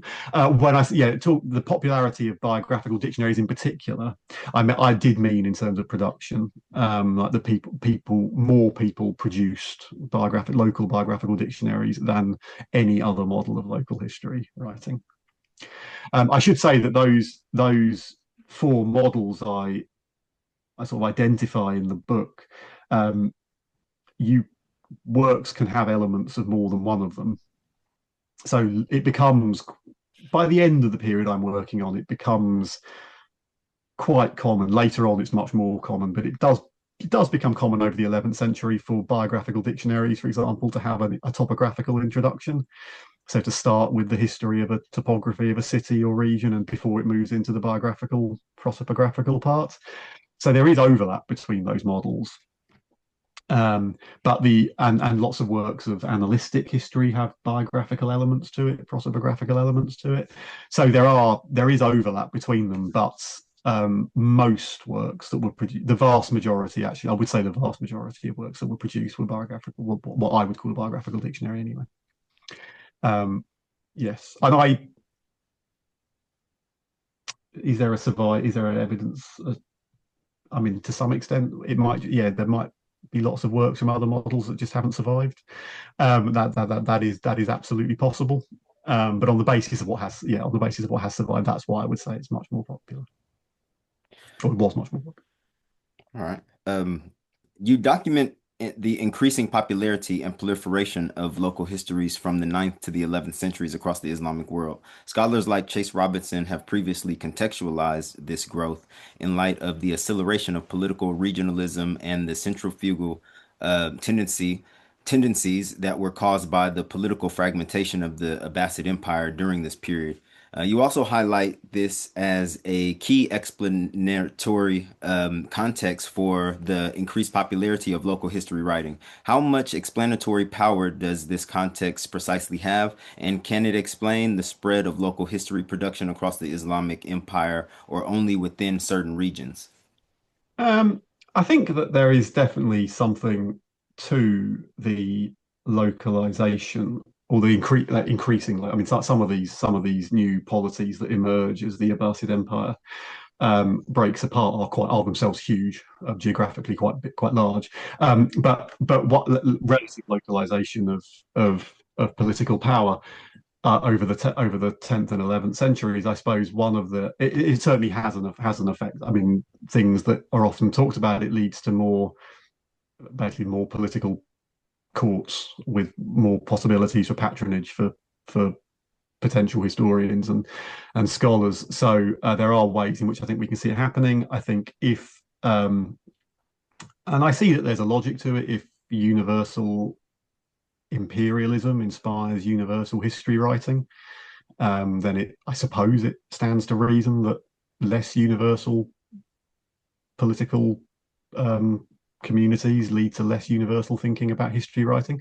I mean, I have to say, I think some of the most famous examples of universal history writing don't actually come from universalizing political communities. If we think about a little after the period of my book, somebody like Ibn al-Athir, who writes an incredibly famous universal history in the 13th century, but is based in Mosul at a time when it's part of a reasonably small geographically small polity. So so in that sense, I think it's important. I think the one thing the one place it or the one thing it cannot explain is, of course, the production of local histories within regions that are parts of the Abbasid Empire, right? And I think there are places that get local histories without having obviously local political, like non-caliphal local centers of authority. So the Hijaz is a really good region, a really good example, sorry, of this. Mecca and Medina have a few histories written for them over the 9th century CE, and at a time when they are, and you couldn't really call them separate from the Abbasid Empire, right? From the Abbasid Caliphate. So so it cannot explain every instance of local history writing. Does it help explain the as local history writing becomes, I think, really quite widespread and popular over the 10th and 11th centuries? Then I think it does start to have a bit. It does certainly have a role to play in explaining that. The political decentralization, the breaking apart of the Abbasid Caliphate led to lots of situations where elites, which would include religious scholars in places, or former or government administrators and bureaucrats in different parts of the Islamic world, that had new opportunities for laying claim to social authority, perhaps in some cases even to political authority. And so that certainly, if, as I argue, local history writing is partly about bolstering the authority of these local elites, then of course those with more opportunities for authority, they might be more interested in local history writing. So I think it does. I think it plays an important part of the explanation for why local history writing becomes so popular. I don't think it's the only context, but I think it is an important one. Is the Go ahead, sorry. Or I was just going to ask, is the widespread popularity of local prosopographical works due to their ability to reinforce the traditionist institutions, particularly schools of law? Was this form of historical writing a unique product of Islamic culture, as scholars like Tarif Khalidi have suggested? Can its emergence be accounted for entirely by the needs of Hadith criticism, or were its origins tied to the pre-Islamic interest in narrating genealogy, as scholars like Michael Cooperson and Will Heffernan have alleged? I hope that was your question, Roxana. Yeah, it was. Go ahead. Yeah, interesting. Sorry, there's a few questions in there again. I think that the production of local biographical dictionaries is absolutely tied to, let's call them professional communities, be they religious scholars or something else. There were some local biographical dictionaries of poets, for example. Local professional communities trying to demonstrate how the transmission of knowledge in their region has provided them with the authority that they need, to continue to transmit learning and gain authority from that. So I do think it's absolutely tied into many other ideas about how these professional groups formulated their community and their authority through things, as you say, through things like madhabs and things like that. In this period, I don't think local history writing is particularly tied into madhabs in particular, but it's definitely tied into other ways, of which that is an emerging way that religious scholars, for example, thought about themselves and how they defined their communities more broadly. It is, I think, tied into these ideas in different ways. So biographical dictionaries could be more inclusive or less inclusive, I suppose. Some local biographical dictionaries seem to have only included people that they thought were local, I guess in their definition, orthodox religious scholars, whereas other local histories seem perfectly happy to have included people whose thoughts they disagreed with. Again, partly to show that they weren't part of a right-thinking community. but so they could do this in very different ways. But yes, I think it is absolutely tied into a member of a particular professional group trying to improve or trying to explain the grounding of the authority of that group. The question about whether it's a unique feature of Islamic history writing, did I understand that correctly? I'm going to have to fall back on the fact that I don't know enough about other communities' history writings to say whether it's unique or not. I think I can say it's certainly a striking feature of history writing in Arabic in the early Islamic centuries, and the fact that within local history writing, it seems to have been, as we've just been discussing, the most popular type of local history produced in this period. That is important, and that does say something about how many local scholars or scholars in particular localities thought about what it was that underpinned their social authority and how that needed to be explained. So that I think is important. I mean, yeah, I'm afraid whether it's unique to the Islamic world or not, I'm very sorry, I can't really answer that. So, but yes, it is striking, and the fact that it was the most important, I think, does say a lot about how the local elites who were interested in local history writing thought about how they needed to frame the history of their group's authority. One of the ways that like you said, sort of like the fact that early historians were motivated in composing local biographical works in order to establish or highlight scholarly authority of their city or region. You discuss how they had to strike a very careful balance because they were trying to link their locality's learning and thus the authority of its educated class to earlier exemplary individuals associated with more famous centers of learning like the Hijaz or Iraq. But at the same time, they want their learning not to look derivative of that learning, and they want to establish the authority of their own region. So how did authors and compilers of local histories navigate that issue in their work without leaving themselves open to critique from other scholars in competing towns and regions? Yeah, so I mean, in slightly different ways, it is an interesting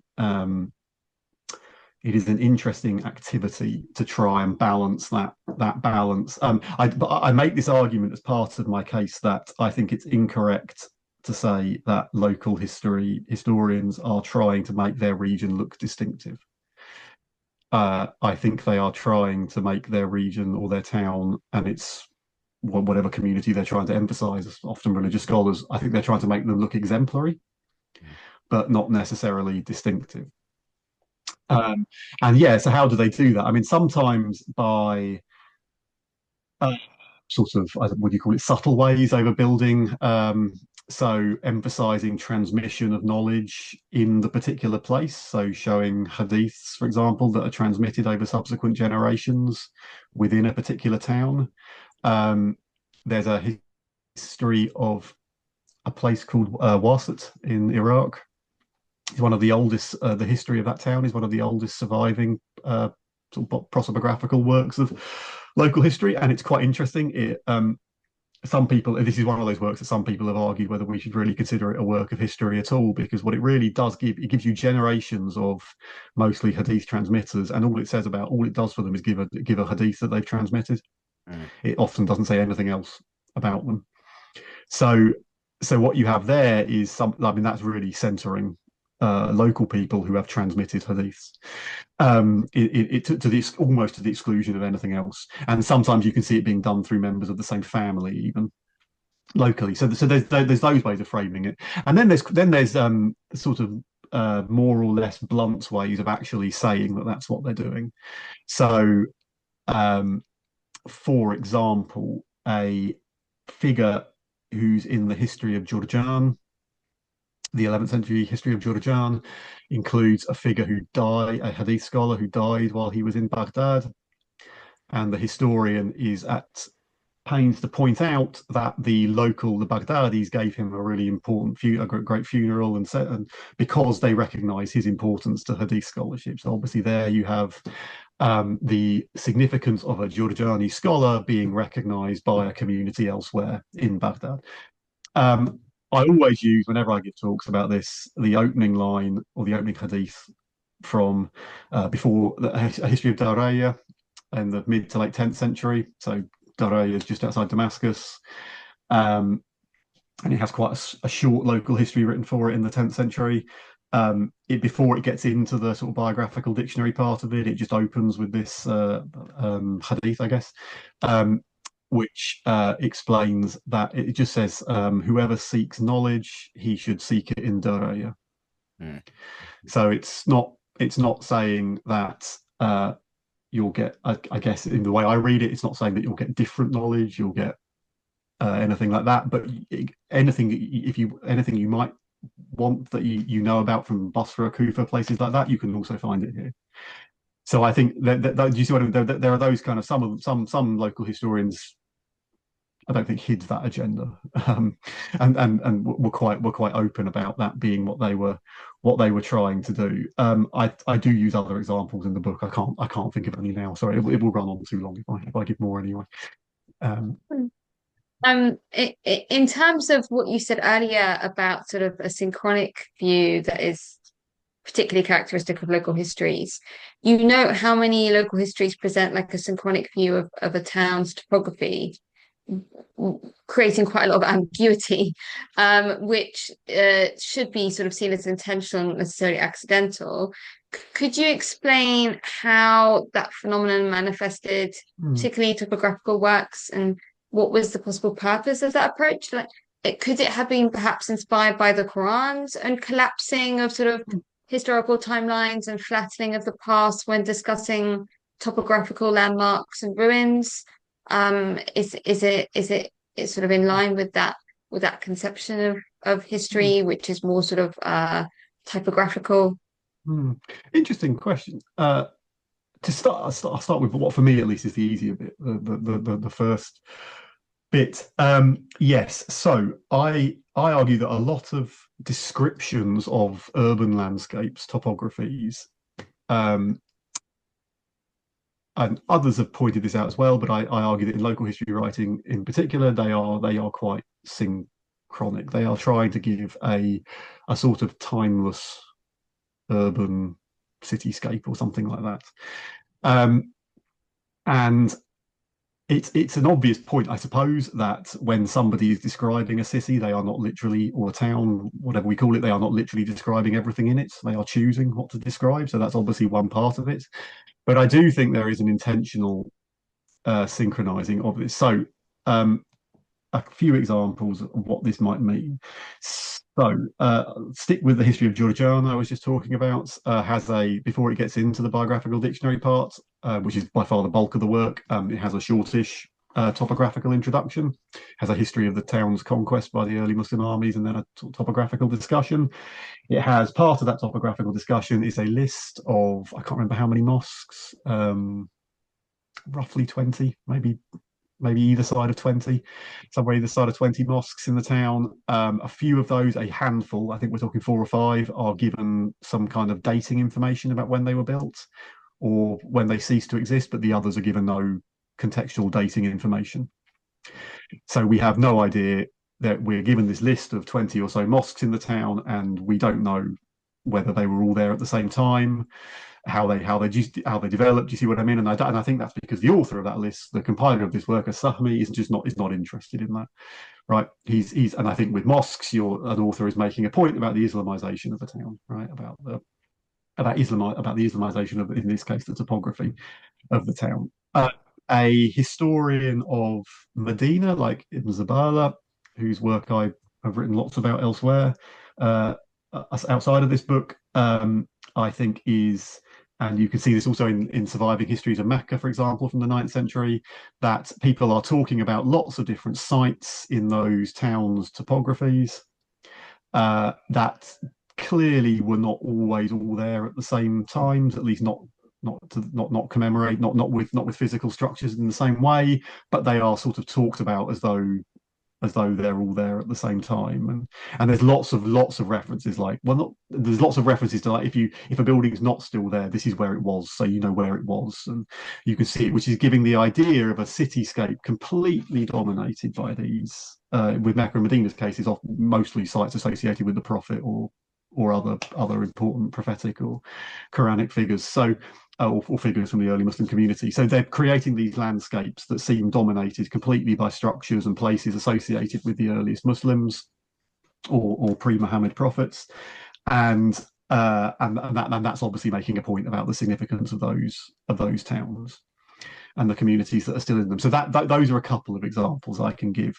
You're hard pushed, I think, if you're a historian of a given town, using these works to chart chronological development in what the town looked like. I think would be I'm not saying it's impossible, but I think it would be very hard to do. And what evidence do we have for responses of readers to local histories as a distinct genre? Do we only have a recorded readership amongst fellow scholars, or do we have access to reactions to these works from non-scholarly audiences? Did readers' expectations beyond the scholarly class at all shape the ways in which local history as a genre was compiled and written? Or did historians come to adapt their approaches in order to further appeal to fellow scholars or to broaden their readership? Yeah, so I'll try and be brief. A whole chapter of the book on this question of how pre-modern Muslims thought about local history, whether they thought about it as a distinctive type of history writing. So there's three different ways I looked at that question. So the first was to look at people who think about the classification of sciences and whether they think about history and those of them that think about history as a distinct discipline, did they think about something we would call local history as a distinct sub-discipline of that? I think from the centuries under study in my book, that's not easy to find. There are a few discussions of history as a discipline, but they mostly don't break it down don't see local history as a sub-discipline. I found one example of it's actually a different treatise by Ibn Hazm, who we've already mentioned, where he does seem to talk about histories that are divided by region. But that was the best I could do. After the period of this book, then you start to get into works that talk about, do start to clearly think about local history as a distinct way of writing history. The really obvious example is As-Sakhawi's 15th century sort of monograph about history writing as history as a discipline. He has a catalogue of works of history as part of that, and in that catalogue is divided into something like 40 separate categories, and local histories of regions is one of those categories. So over time, yes, we see awareness there of local history as a distinct discipline. The second category we talked about a little bit already, readers, and I think we can see ways in which some readers, these readers whose opinions we can see are mostly other scholars writing not necessarily local histories but other works, and we can see them thinking about local histories as a distinct thing. So, for example, people writing. I mentioned the Subki earlier. He's writing a history of Shafi'is, a biographical dictionary of Shafi'is, and he, in his introduction, there's a few of these works, but in the introduction to a couple of them, he talks about his own sources and he separates out local histories of particular places as a category that he's talking about. So we see it happening there. The third thing I talk about is local historians themselves, because before we get to sort of theoretical discussions of local history as a discipline, we get people writing it and producing it. And beyond the obvious point that they must have thought about it in some way, we start to see over the 10th century people with introductions to works explaining that they were inspired to do this by other local histories that they read or something like that. So we see all these pieces of evidence taken together to my conclusion that basically with greater clarity over the centuries, pre-modern Muslims, at least from the 10th century onwards, really did think about local history as something different to other types, as a category in its own of history writing more broadly. There was another bit to your question that I've forgotten, sorry. If I believe this is the part, did historians come to adapt their approaches? Yes, thank you. Yeah, a little bit. So we see certain features of local histories increasingly become what I guess you can call generic. So key features of a local history. So in the period my book is on, there are topographical local histories. There aren't too many histories. There are some, but there aren't too many histories in other models that have a topographical introduction. There are some, just not, it's not ubiquitous. Later on, that becomes really quite common and popular. So I think that is an expectation that I think we could say from the 12th, 13th centuries, that's become an expectation for many local histories, that if they're not about topography in total, they have to provide some form of topographical introduction. Again, it's not totally ubiquitous, but it becomes very common. So we can see expectations, I think, driving what people start to do there. You also start to get things, I mean, a lot of works that, one of the points I make in my book, and I am guessing a little bit here, is that there might even have been only one of these sort of 200 odd works that I mentioned as having once existed might have been an original Persian composition in this period.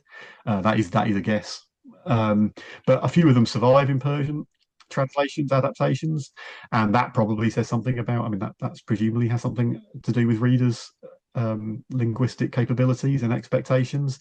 Sometimes those translations, adaptations go with comments about cutting out material that's boring, things like that. So isnads, so the very brief Persian adaptation of al-Hakim's History of Nishapur that we have just mentions cutting out isnads and things like that, because they detract, they just make the work longer than it needs to be.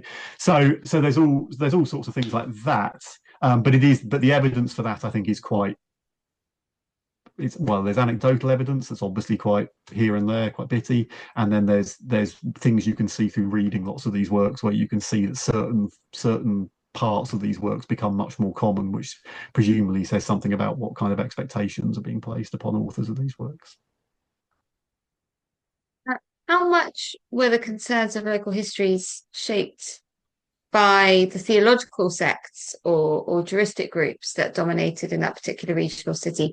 I'm thinking particularly of, like, I would expect a lot of Shi'i content, for example, to be coming out of Iraq. I see what you mean. Yes, I mean, most works are by somebody who has presumably certain convictions about what correct belief is and what correct doctrine and practice is. So an awful lot of biographical dictionaries are, and I think this is true of topographical histories and analytic or histories of events as well. And there are examples in the book that go beyond those I can give now, where I think they are very concerned about the quote unquote orthodoxy of people that they're discussing and what's being discussed, and they want to present images of communities of the right community as being dominant in a town. Now, whether they do that through histories of Hadith transmission, sometimes they do it through references to land ownership and estate ownership and things like that give the idea of a topography dominated by the correct kind of local elite. And yes, there are some places that, well, Crone is a good example. The history of Crone, that again only survives in a later highly abridged Persian translation, but yes, Crone is known as a Shi'i city, and it's a very Shi'i history of Crone. So yes, you do absolutely get these. It's some places these very obviously sort of histories inspired by the ideas of the community their author adhered to. We don't have any. I think I'm right in saying I can't think of any now. That I don't think there are any surviving histories from Kufa from the period I worked on, but we get references to a few. There is one Fadail work for Kufa, that survives, and that's a Shi'i work as well. So, yes. So in some senses, yes, there probably are some places where that is driven, but many histories are driven by um, communitarian ideas, if that makes sense. Al-Khatib al-Baghdadi's History of Baghdad, which is a very Sunni history of Baghdad, talks a lot about the Shi'i community in some areas of that work in Baghdad in ways that argue with it and things like that. So you do see this coming across in lots of works. And how did increasing rates of conversion from the 9th century onwards within the general populace of the Islamic Empire affect the tension between universal and local constructions of community and belonging in Islamic literary discourse? Did increasing conversion rates shape the concerns of Islamic history writing at all? And did it influence the desire maybe to document local histories in particular? Yeah, it's a really good question that again, another topic I'd sort of pondered and thought about how important it was in this book. I think in a very long-term sense, over the centuries covered in the book, I think the fact that obviously in the 7th century you have, relatively speaking, very few Muslims throughout the quote-unquote Islamic world, and then by the end of the 11th century you've got proportionally many more Muslims than you had done then. I think that change must have done a lot for societies across the Islamic world and made them think about topics in different ways, and made Muslims in very different regions perhaps feel like they had close-knit communities in those regions and didn't need to, or had different relationships with the bigger Muslim community, with the more geographically widespread Muslim community. And that, I think, absolutely goes into lots of developments in Islamic history over the first 5 centuries that are reflected in local history writing. I also think that what I do just refer to as Islamization, I think is an interest of local historians.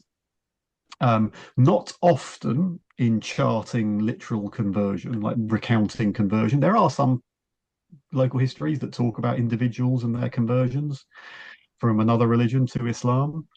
But I think that what you can see is an interest in showing how thoroughly Islamic the topography of a place is, the community of a place is, even where we know from other sources it's probably overstated. Again, I go back to the history of Daraya, which we know had an important Christian community in the early Islamic centuries. I think I'm right in saying it's the seat of a bishop.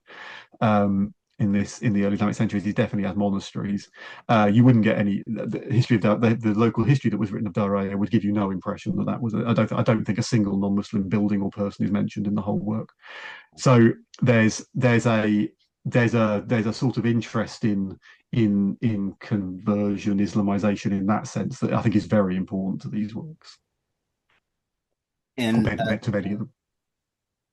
These are our last 5 questions. We thank you for holding on, as long as you have with us for all of this. No problem. And so, despite increasing conversion rates, most towns and regions within the Islamic Empire still contained a significant non-Muslim populations, and all regions obviously had extensive pre-Islamic histories. How did early Islamic local historians integrate pre-Islamic and non-Muslim histories and communities into their work when they did? And did they approach these issues in the same way as universal historians? Yeah, I think they approach it very differently to universal historians. I think there's not many local histories of this period that give you a relatively detailed overview of any aspect of pre-Islamic history. Histories of the Hijaz, which, as I've said before, are perhaps on the most universalizing end of the local history spectrum, do spend much more time on pre-Islamic history in those regions, or seem to have done. So that as a possible exception. I think a lot of local histories, I've just mentioned the example of Daraya, they simply ignore any non-Muslim history or pre-Islamic history. Others mention it very incidentally, but I think, do I mean incidentally? Mention it very rarely, but I think in ways that are designed to show how the town used to not be Islamic, but it now is. So you get often mentions of, I don't know, something like this religious scholar lived on this road that used to have a church, or something like that. Some local histories, conquest narratives are quite important. I said local conquest narratives was one entire model of history writing I mentioned, which definitely fades out over the time covered in this book, although it's very popular in the earlier centuries. That conquest narratives, of course, by definition, almost have to deal with pre-Islamic history, because they deal directly with the moments that a region became Islamic. But I think that all these ways of dealing with pre-Islamic history are tied into emphasizing the region's Islamic history. Right, and that of course is true of the way universal histories do it as well. But universal histories tend to do the pre-Islamic history, in fact, almost by definition, do the pre-Islamic history at much greater length. So where you do get, so one of the things I find quite interesting is that I think histories of the pre-Islamic Iranian Empire, the Sasanian Empire, which of course universal histories are so important for, is relatively rarely picks up upon in any local histories.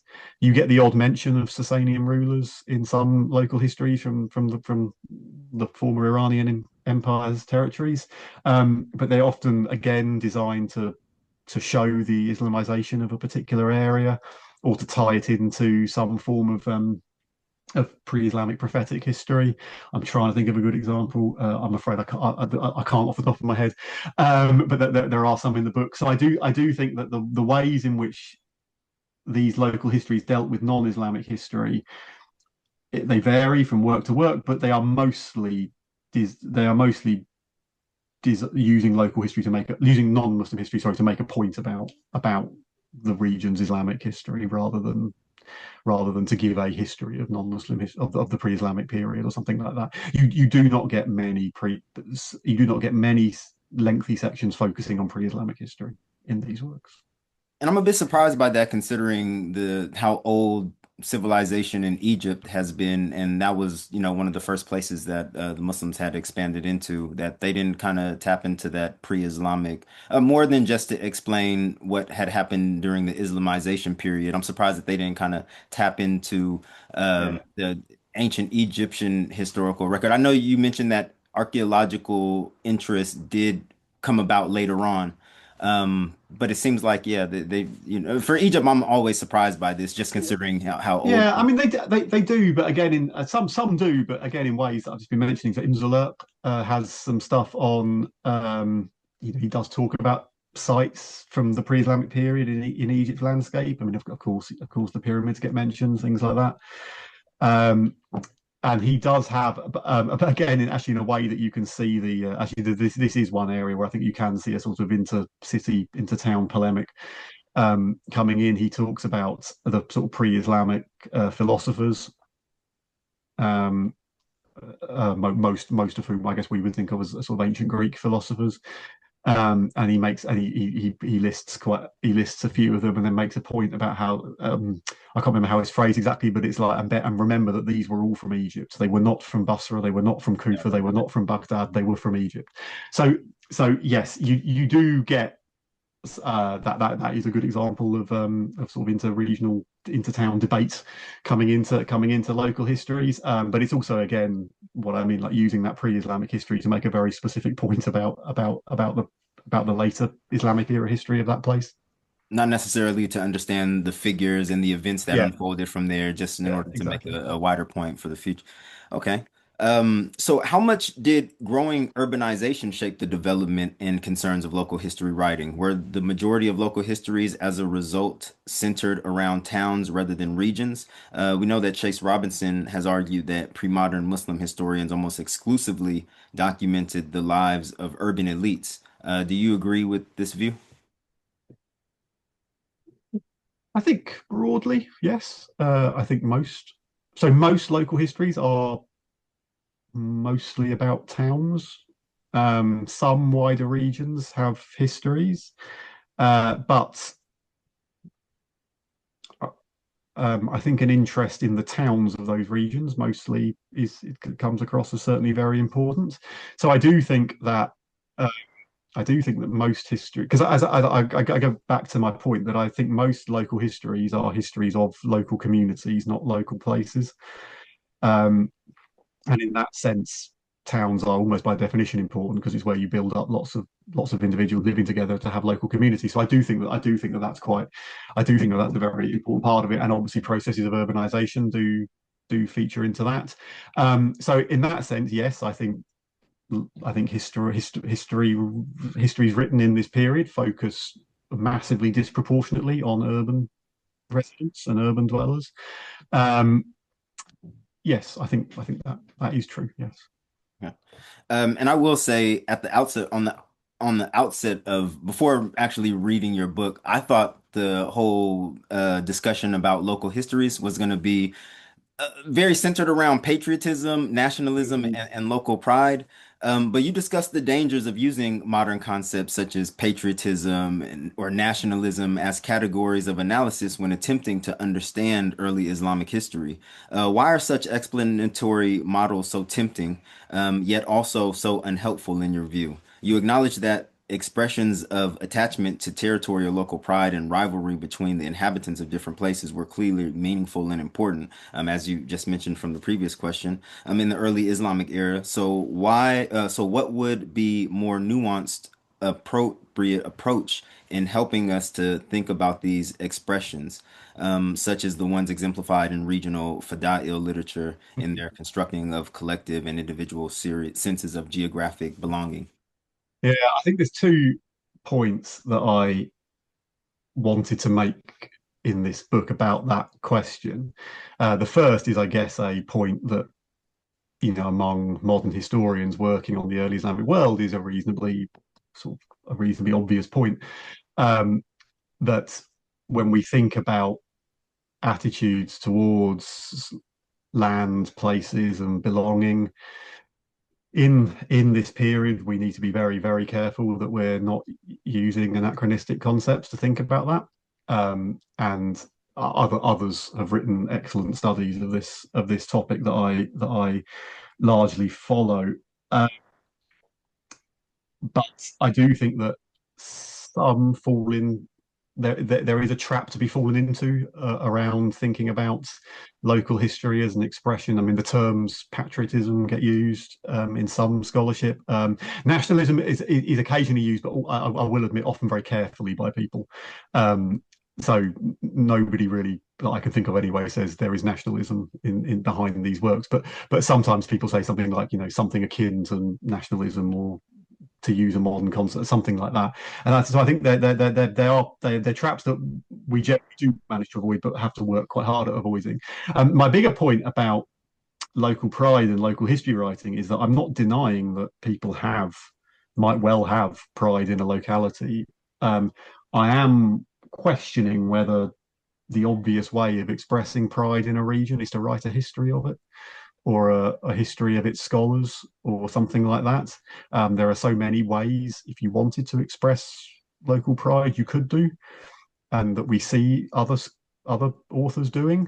So we still have to explain why this particular form of local history writing is the expression that it took. We definitely have examples. We have people who wrote histories of more than one place. You obviously can have attachments to more than one place over a lifetime. But again, it means we have to think a bit more carefully about what we understand by attachment to territory and places. We do have some examples of people who wrote about regions of the Islamic world that they did not like. So we would be very wary of assuming that everybody writing about a place, especially for those works that of course don't survive, it would be it is an assumption to assume they were writing about it positively. So, those are the reasons that I think that this is a thinking about local histories as expressions of local pride is one part of the question, but I think it's an explanatory factor that people have perhaps highlighted a bit too prominently in previous studies of the phenomenon. Yeah, that. So getting to sort of our concluding questions, in contrast to the way your book highlights the varied visions of history offered by local and universal historians. Patricia Crone has very different assessments of Islamic historiography in her 1980 work, Slaves on Horses. She characterizes its diversity as, quote unquote, depressingly deceptive, stating that wherever one turns, one finds compilers of different dates, origin, and doctrinal persuasions presenting the same canon in different arrangements and different selections. She describes this canon of material as piles of disparate traditions reflecting no one personality, school, time, or place. She describes it as debris of an obliterated past, bric-a-brac, made up of so much pointless information, etc., etc.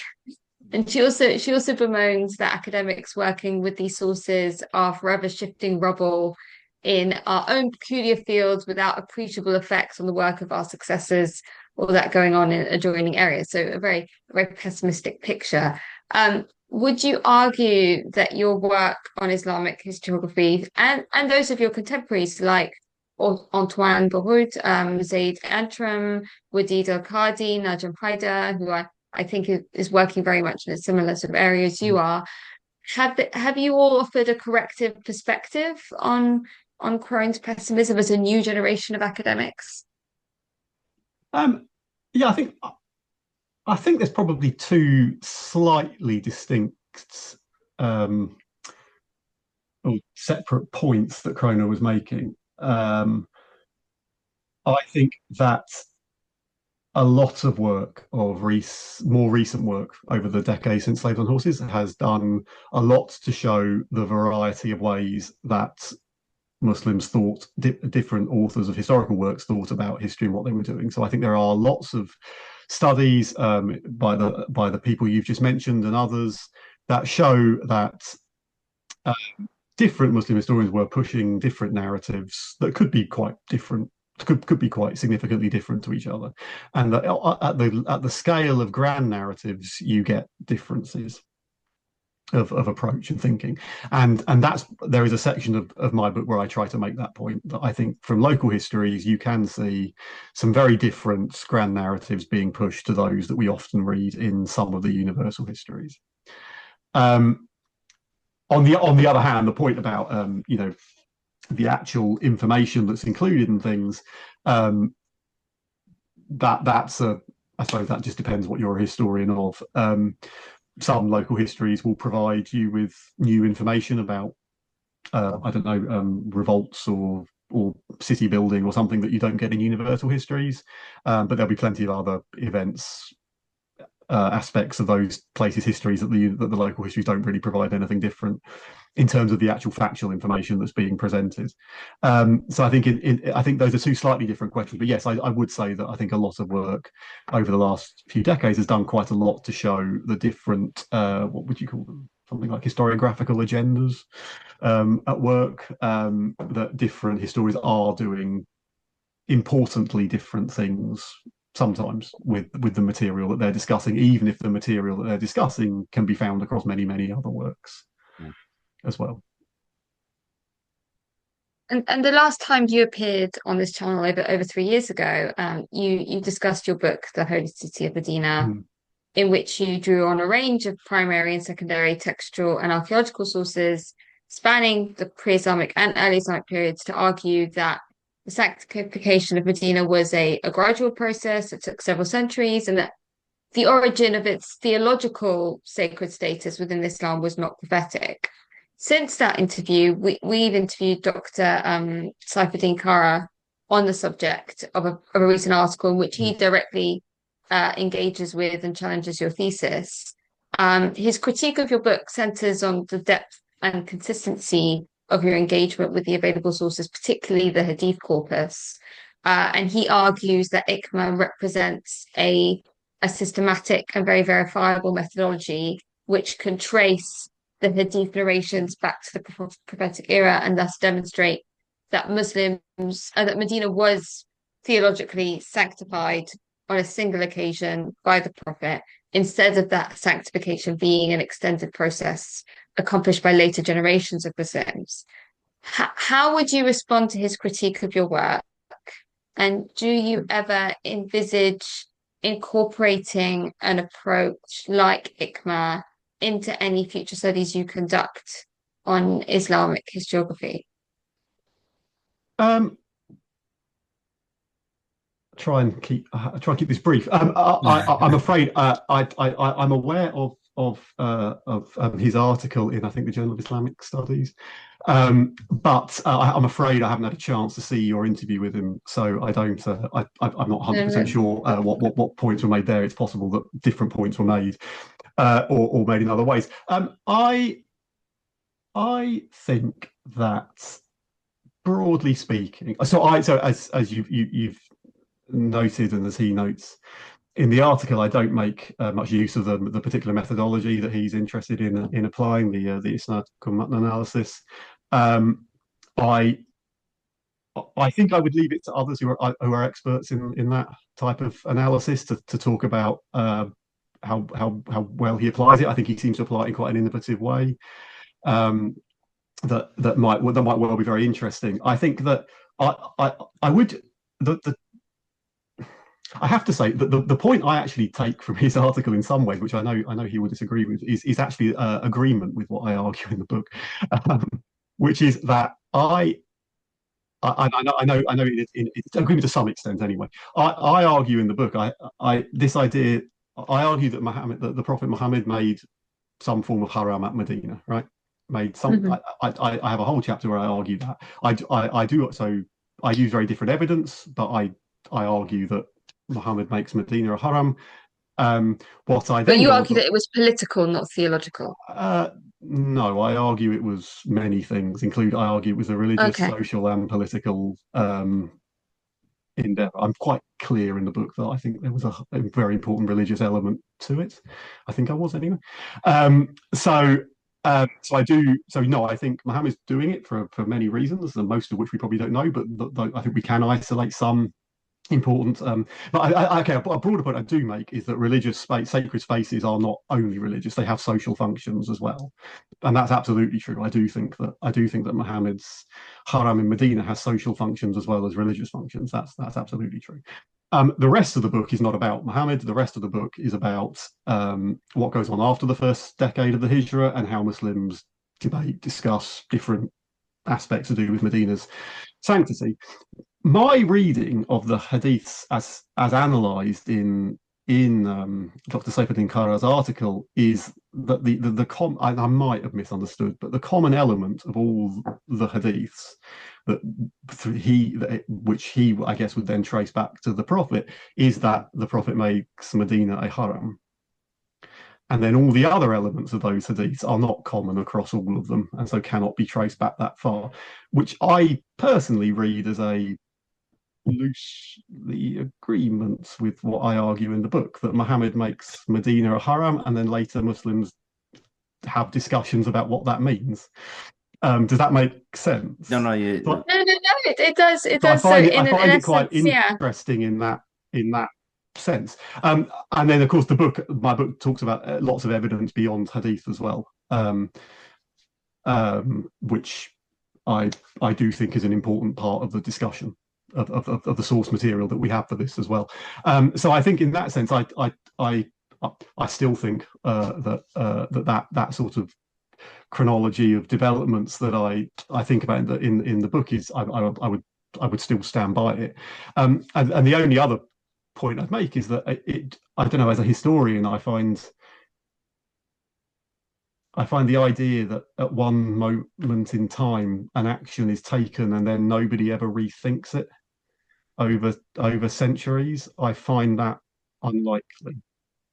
So and I think you guys are more in agreement than is clear, because I think it also might just even be a question of emphasis. I think Dr. Kara really wants to emphasize the theological dimension of the Prophet's sanctification. And you emphasized that there were different elements, and you did highlight the political element of the haram, etc. So it might just be a question of emphasis. And I think he does in agreement. For example, he notes that the boundaries of Medina changed, and that of the haram within Medina changed, and that is reflected the way in his analysis, in his ICMA analysis that he conducts. So in that respect, he would be very much in agreement with the way that theological and sacred spaces evolve over time. So it might just be a question of emphasis rather than broad disagreement about the facts, if that makes sense. Interesting. Sorry, yeah. And there was one additional question I had that's sort of related to that, I just wanted to add on in the end, which is about new tools. And you mentioned that you're not somebody who's an expert in ICMA, so something that what you would use in the future. But there are other tools that are sort of being innovated in Islamic historiography at the moment, things like digital humanities, tools that I'm thinking particularly of Sarah Bowen Savant's Kitab project about sort of using digital humanity tools to trace textual passages across like vast corpora of texts and maybe try and recover sort of lost works that way and things like that. And I wanted to know if those sorts of technological tools are things that you're interested in using. Yeah, I think they would be if I was working on relevant topics. I think if I was writing the Medina book again, would I use ICMA analysis? Maybe I think it definitely does add something to the material I discussed there. I still think we need to move beyond. We need to think about what Hadith scholars thought about things, but we need to think about what others thought about things as well. But I think for analysing the Hadith, I absolutely think there's interesting potential to that.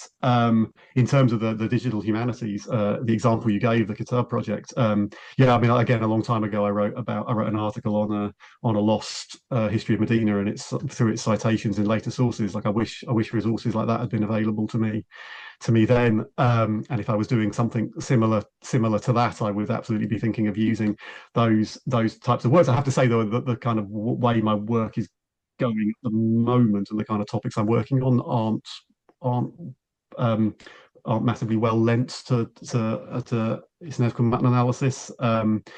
Possibly better linked to some areas of digital humanities that I need to look more into. But yeah, no, a lot of my work is moving away from topics that you might use Hadith to study, I suppose. But if I was going back to that kind of work, I think there absolutely might be potential in something like historical meta-analysis, definitely. Okay. Well, thank you for your time. Thank you for your phenomenal work. This is the second of your publications that I've read, a very weighty one, just like the one before. And which leads to my last question. Do you have anything coming down the pipeline for our audience to look out for? I know this one just came out, and there's probably going to be reviews, other speaking engagements that people would like you to participate on. So I'm pretty sure this one's going to have a bit of bubbling time before anything else comes out. But just anything that you have in the works that you would like to pursue in terms of research interests. No, I wish I had something more interesting to say at this point. I'm afraid nothing. A few articles that deal with some of the aspects of local history writing that didn't make it into the book, but otherwise no. I haven't yet got far enough with down the route of what might be another book project, yeah, my mind is still full of local history writing. Okay, no worries. I mean, my mind is still full of local history after reading it. So it might take me a minute to kind of decompress a bit. But yeah, no, it was a phenomenal book. I really enjoyed it. Again, universal histories, local history writings were something I was totally fascinated with early on in my journey of understanding Islamic history. And to read your book that really kind of gets into how the sausage is made, so to speak, was really, really enlightening for myself, because yours was like the first monograph and there are plenty of articles, but yours was like the first monograph that really deals with these things. So I thoroughly enjoyed it. Thank you. Thank you very much. All right.